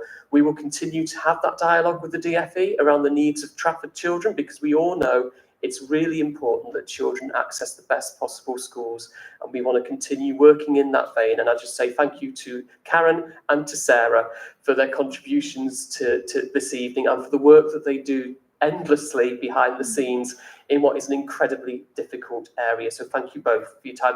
Are we happy to accept the recommendations as set out in the report? Thank you. So we'll move on now to item 12, which is the Modern Slavery Policy Progress Update 2025, and over to Councillor Rose Thompson. Thank you, Chair. I'm very pleased to provide this update on our continued efforts to tackle modern slavery in Trafford. Since our initial modern slavery statement in October 2022, we've made steady progress, and we remain fully committed to ensuring our operations and supply chains are free from slavery and human trafficking. Following recommendations made in early 2024, we've taken several important steps, and our policy team is now working closely with procurement teams across Greater Manchester to ensure all service areas assess the risk of modern slavery when buying goods and services. We're also prioritising staff awareness. We've delivered training sessions in partnership with Bernardo's and Causeway, and we are reviewing existing training, potentially making it mandatory for key teams like procurement and adults and children's services. Additionally, we're participating in the Greater Manchester Anti-Trafficking Forum, and I've worked with academics to explore further collaborations. We're launching a scoping exercise in our home care services to ensure all international recruits are working under proper licensing and that these home care providers are compliant with recruitment practices. Our procurement processes now require all bidders to sign a modern slavery and responsibility procurement statement, and training for procurement staff has been refreshed. And finally, our private hire policy now requires safeguarding policies from operators to help prevent and report modern slavery. This is a joint effort and much of the work continues, and we're very proud of the progress made so far, and we remain committed to doing much more. So thank you to the teams and the policy officers for all their work on this so far. Thank you very much, Councillor Thompson. A very important piece of work. On any questions or comments from members of the executive, Councillor Slater. I think that it's really welcome the work around social care, and I think that it was prudent of us as a council to accept Unison Social Care Charter. You have to declare an interest. I am a Unison member, several years ago, and that is always at the forefront when we procure services for our residents. So thanks for the report. It's really helpful, and I'm glad that we're looking to do more around slavery, modern slavery. Thank you. Thank you, Councillor Sheep. Thank you. The question is, so Yarra Borough, many small businesses may fall out formal procurement channels like car wash, nail salons, etc. So how can the council identify signs of modern slavery in these sectors? Thank you. Councillor Thompson, do you want to start off and then I can pass to Richard? Yeah. Just use your mic as well for us. Yeah, we've, as I mentioned, we've started scoping the home care services providers, and I'm sure, I've not seen the work programme going forwards, but I'm sure nail technicians and those kind of providers and car washers will become part of this scoping mechanism as we go forwards. Don't know if... Yeah, I think just to add, our traded standards team, our community safety team, our environmental health team all work really closely with Greater Manchester Police. So where there are reports of modern slavery, where there's potential risk that's been identified, then they will take joint action. And I think you'll have seen over the last couple of years, we've had a really good track record. I say good, it's not necessarily good in terms of for those people who are victims of modern slavery, but our ability to identify, take action, and close down places where modern slavery has been identified. And in particular, there's one in Altrincham not that long ago. Thank you, Rich. So clearly there's a lot of work that we're doing through the public sector, through procurement, working with Star Procurement, but also, as Richard says, the role of the local authority and partners in tackling the issues around modern slavery and the closure orders that have been issued by the council in conjunction with partners have been incredibly effective in identifying issues across the borough, and it's something that we're very keen to see more of as an administration.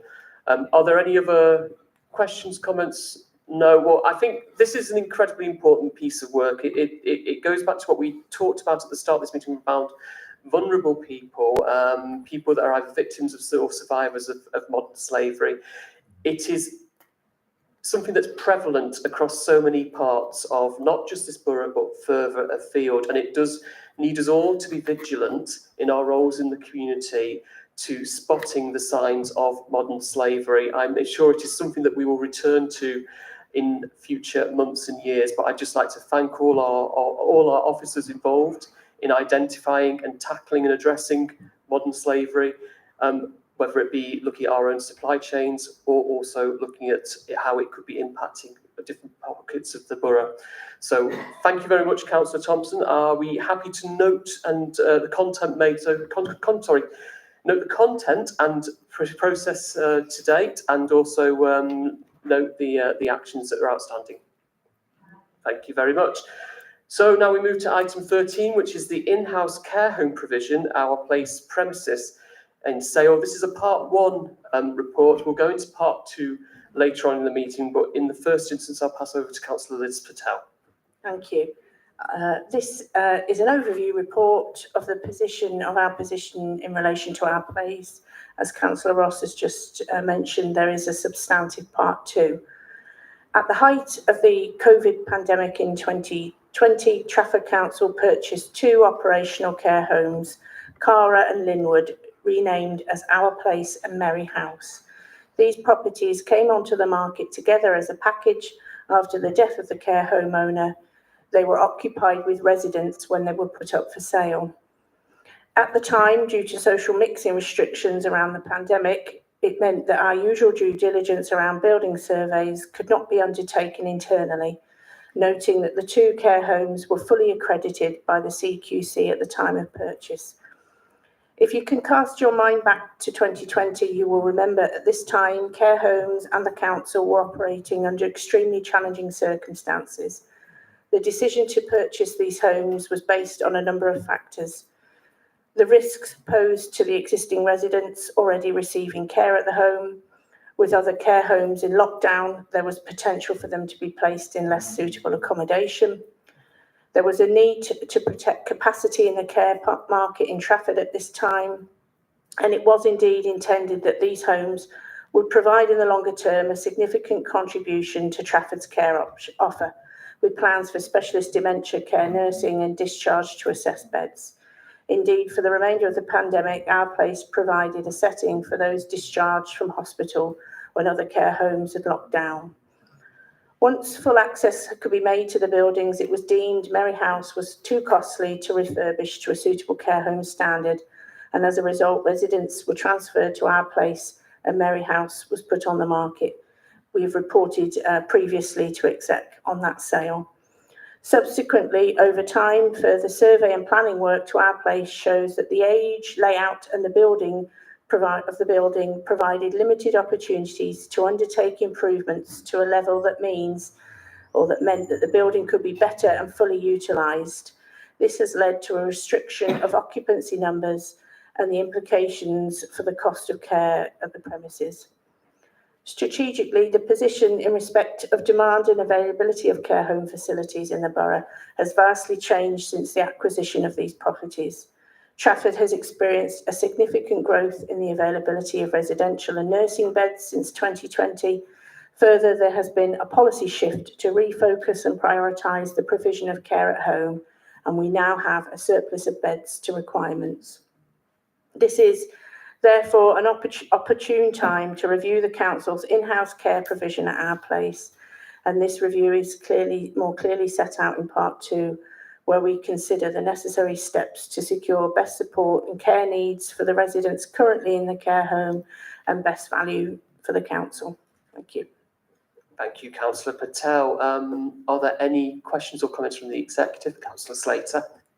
Just wanted to say, Leader, that we've actually started to have some conversations with residents because we didn't want them to hear second-hand information around what was going to happen with their home. So there's been some conversations already started with residents who are going to have regular one-to-ones. We're going to attach social workers to them. So there is a programme and plan of work to support those residents. And if tonight's decision is that we don't continue with this care home provision, then we have plans already in play for those residents.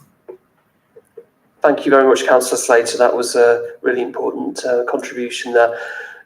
Mindful that there's a part 2 to this, are there any questions or comments? So, Councillor Evans, first of all.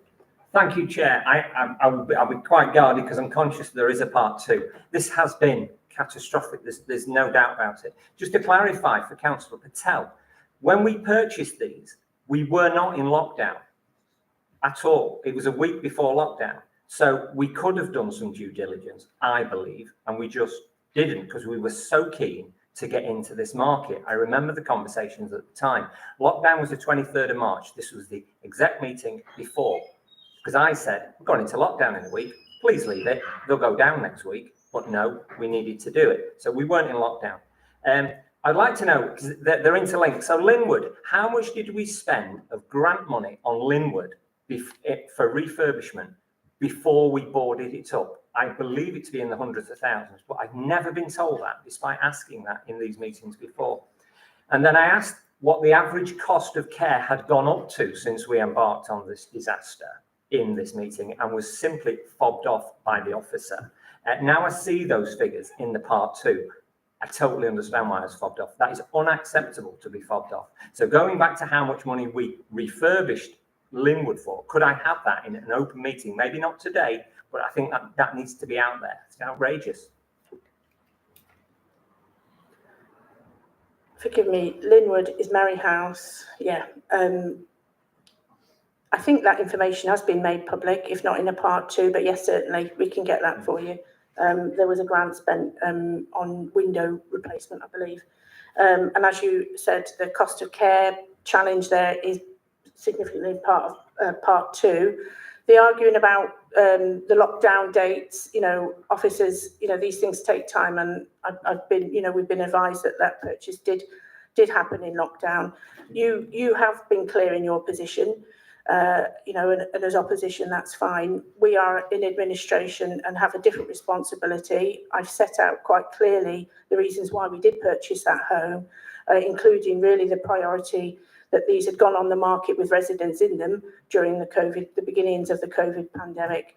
And, as an administration, we had a need to protect those residents and to protect the capacity in the care market in Trafford.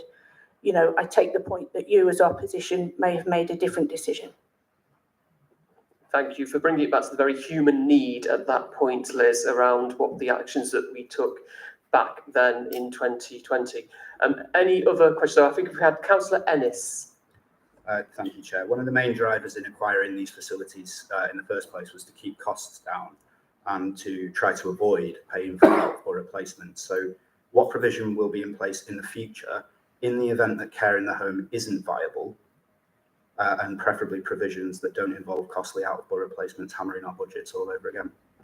Thank you. Councillor Slater? Yeah, I think you'll be aware, Councillor, that we are actually doing a whole piece of work in adult social care, and we're looking at how we provide services and modern services that residents want. And we know that these modern services that residents want are care at home. Care at home is something that we are building, and we will grow in this borough, because people want to live in their own home with their own stuff around them, and not to have to move into areas where they don't know people and don't know their surroundings. So we are doing that piece of work. And what was the last bit? Well, I asked you specifically about when that is not viable, as is sometimes the case. If I had a crystal ball, that would be really, really helpful. We don't know if we know that it's a piece of work that we're growing. So we haven't needed a crystal ball. I'll just bring in. If it wasn't viable going forward, we believe that it will be viable going forward, because that is the way that the market is turning. It's not, people do not want to be cared for in residential care the way that they used to be. So I think that care at home is going to be a viable market going forward. I'm just going to bring in Maggie at this point. Yeah, thank you, Leader. So in terms of your question, Trafford have the 3rd lowest admissions to permanent residential and nursing home care in the North West. If you can track the trajectory, the demand for those services has dropped over the last 2 and 3 years. So we're really clear that people themselves are not choosing residential and nursing care.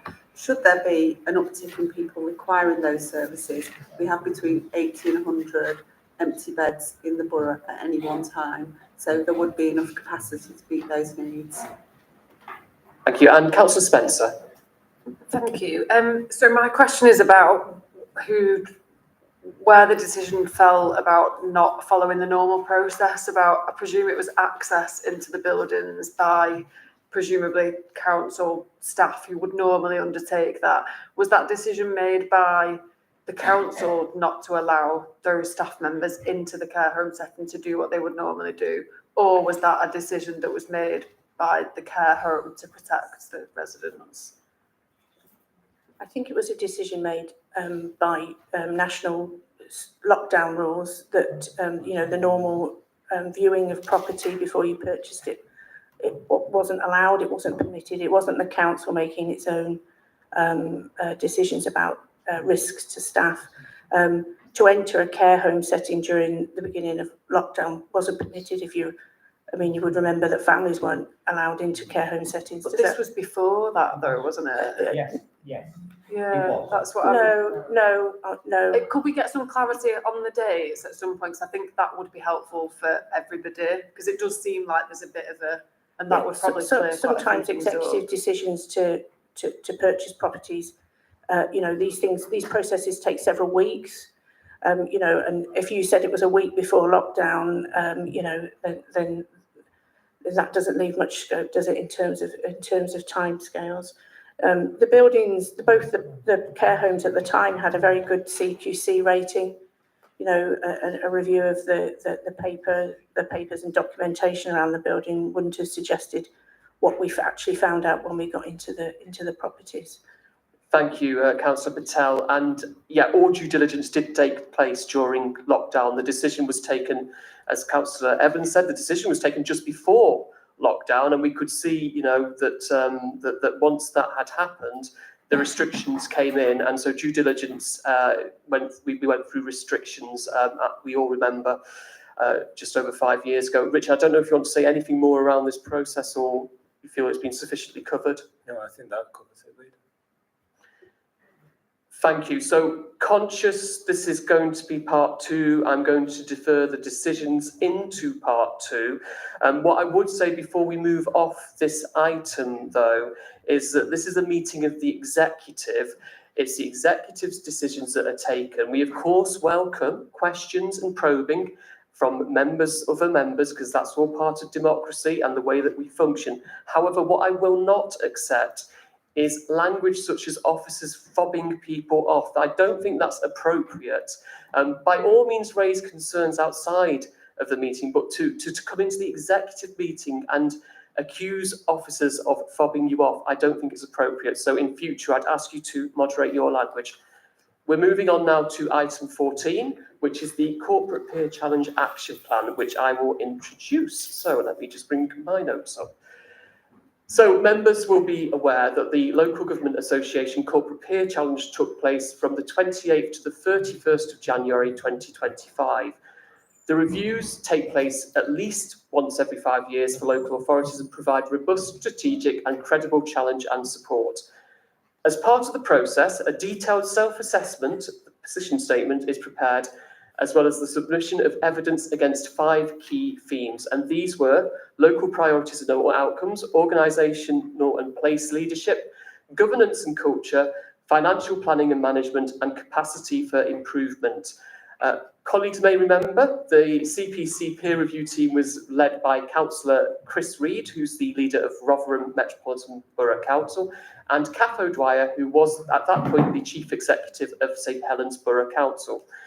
A total of 6 peers took part in the review, covering 4 days, which included over 50 in-person meetings during the week, over 240 people participating, including members, officers, residents and partners, over 150 pieces of evidence that were submitted to the peer team to demonstrate progress against each of these themes. A huge thank you to everyone that was involved in what was quite an intense week of discussions and feedback. I'm very pleased to say that the overall feedback from peer reviewers was positive, both for the council and for the borough. It recognised that Trafford has a high level of ambition for the borough and its communities, and that the council is actively taking a place-shaping role in regeneration and developing the borough. And this is also recognised by our partners. The EPIC values and culture of the council included a positive working relationship between members and officers, and that was recognised, and the executive and corporate leadership team were seen as well respected, visible, engaging and accessible.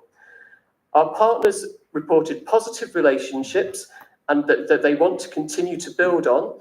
and there were many examples of good practice and innovation offered up throughout the week. The CPC report from the LGA has been included in the briefing pack, and there are 15 recommendations which are varied across all areas. For example, establishing an overarching programme of change, improving our governance in the relation to the role of scrutiny in the Executive Forward Plan, and maximising the opportunities available to us in the Western Gateway, which we indeed discussed earlier this evening. The action plan has been drafted to demonstrate how the Council will deliver on the 15 recommendations, and this is outlined in Appendix 1. We have a follow-up visit due in November 2025, where some of our peer reviewers will come back to meet with key individuals and report on progress against the action plan. And tonight we are being asked to note the contents of the report, support the delivery of the actions, and note the updates that will be provided in 2026 post the outcome of the second visit.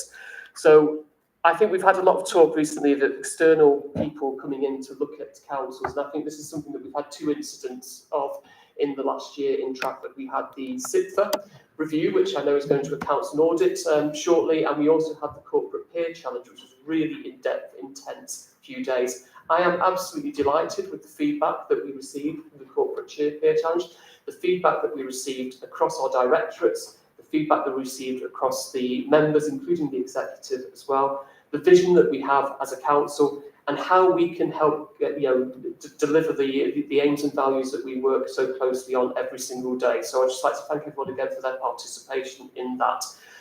Do any members of the executive have any questions or comments? Councillor Patel.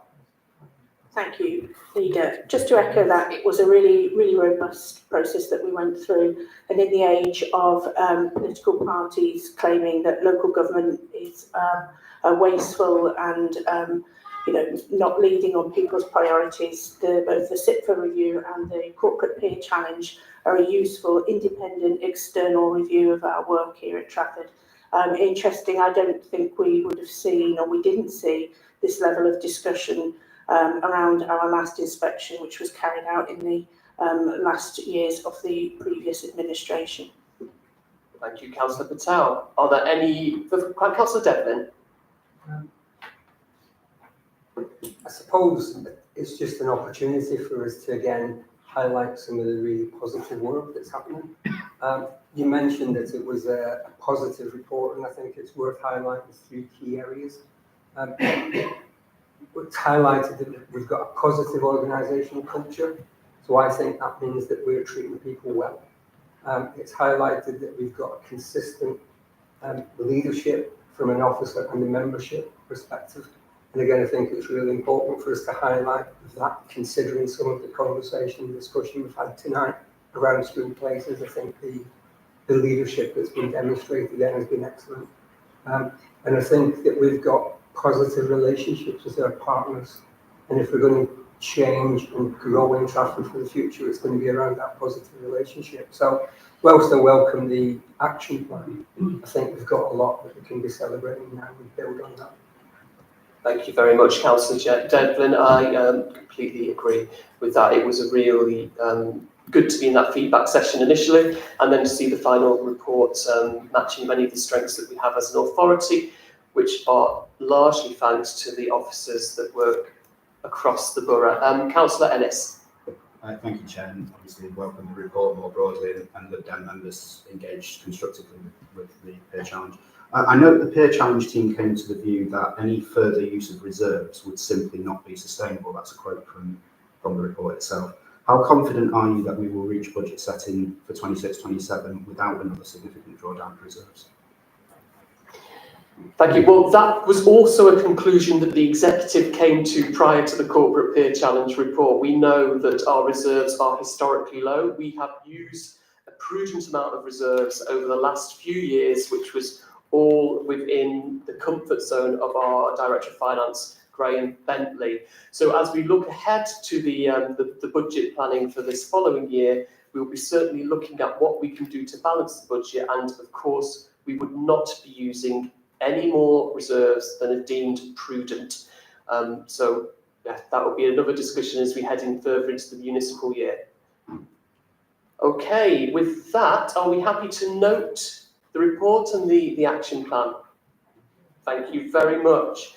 Okay, so we now move on to item 15, which is urgent business, of which there is none. So I shall move to item 16, which is the exclusion resolution, where I move that the public be excluded from this meeting during the consideration of the remaining items on the agenda because of the likelihood of disclosure of exempt information which falls within one or more descriptive category or categories of the Local Government Act 1972, Schedule 12A as amended by the Local Government Access to Information Variation Order 2006 and specified on the agenda item or report relating to each such item respectively.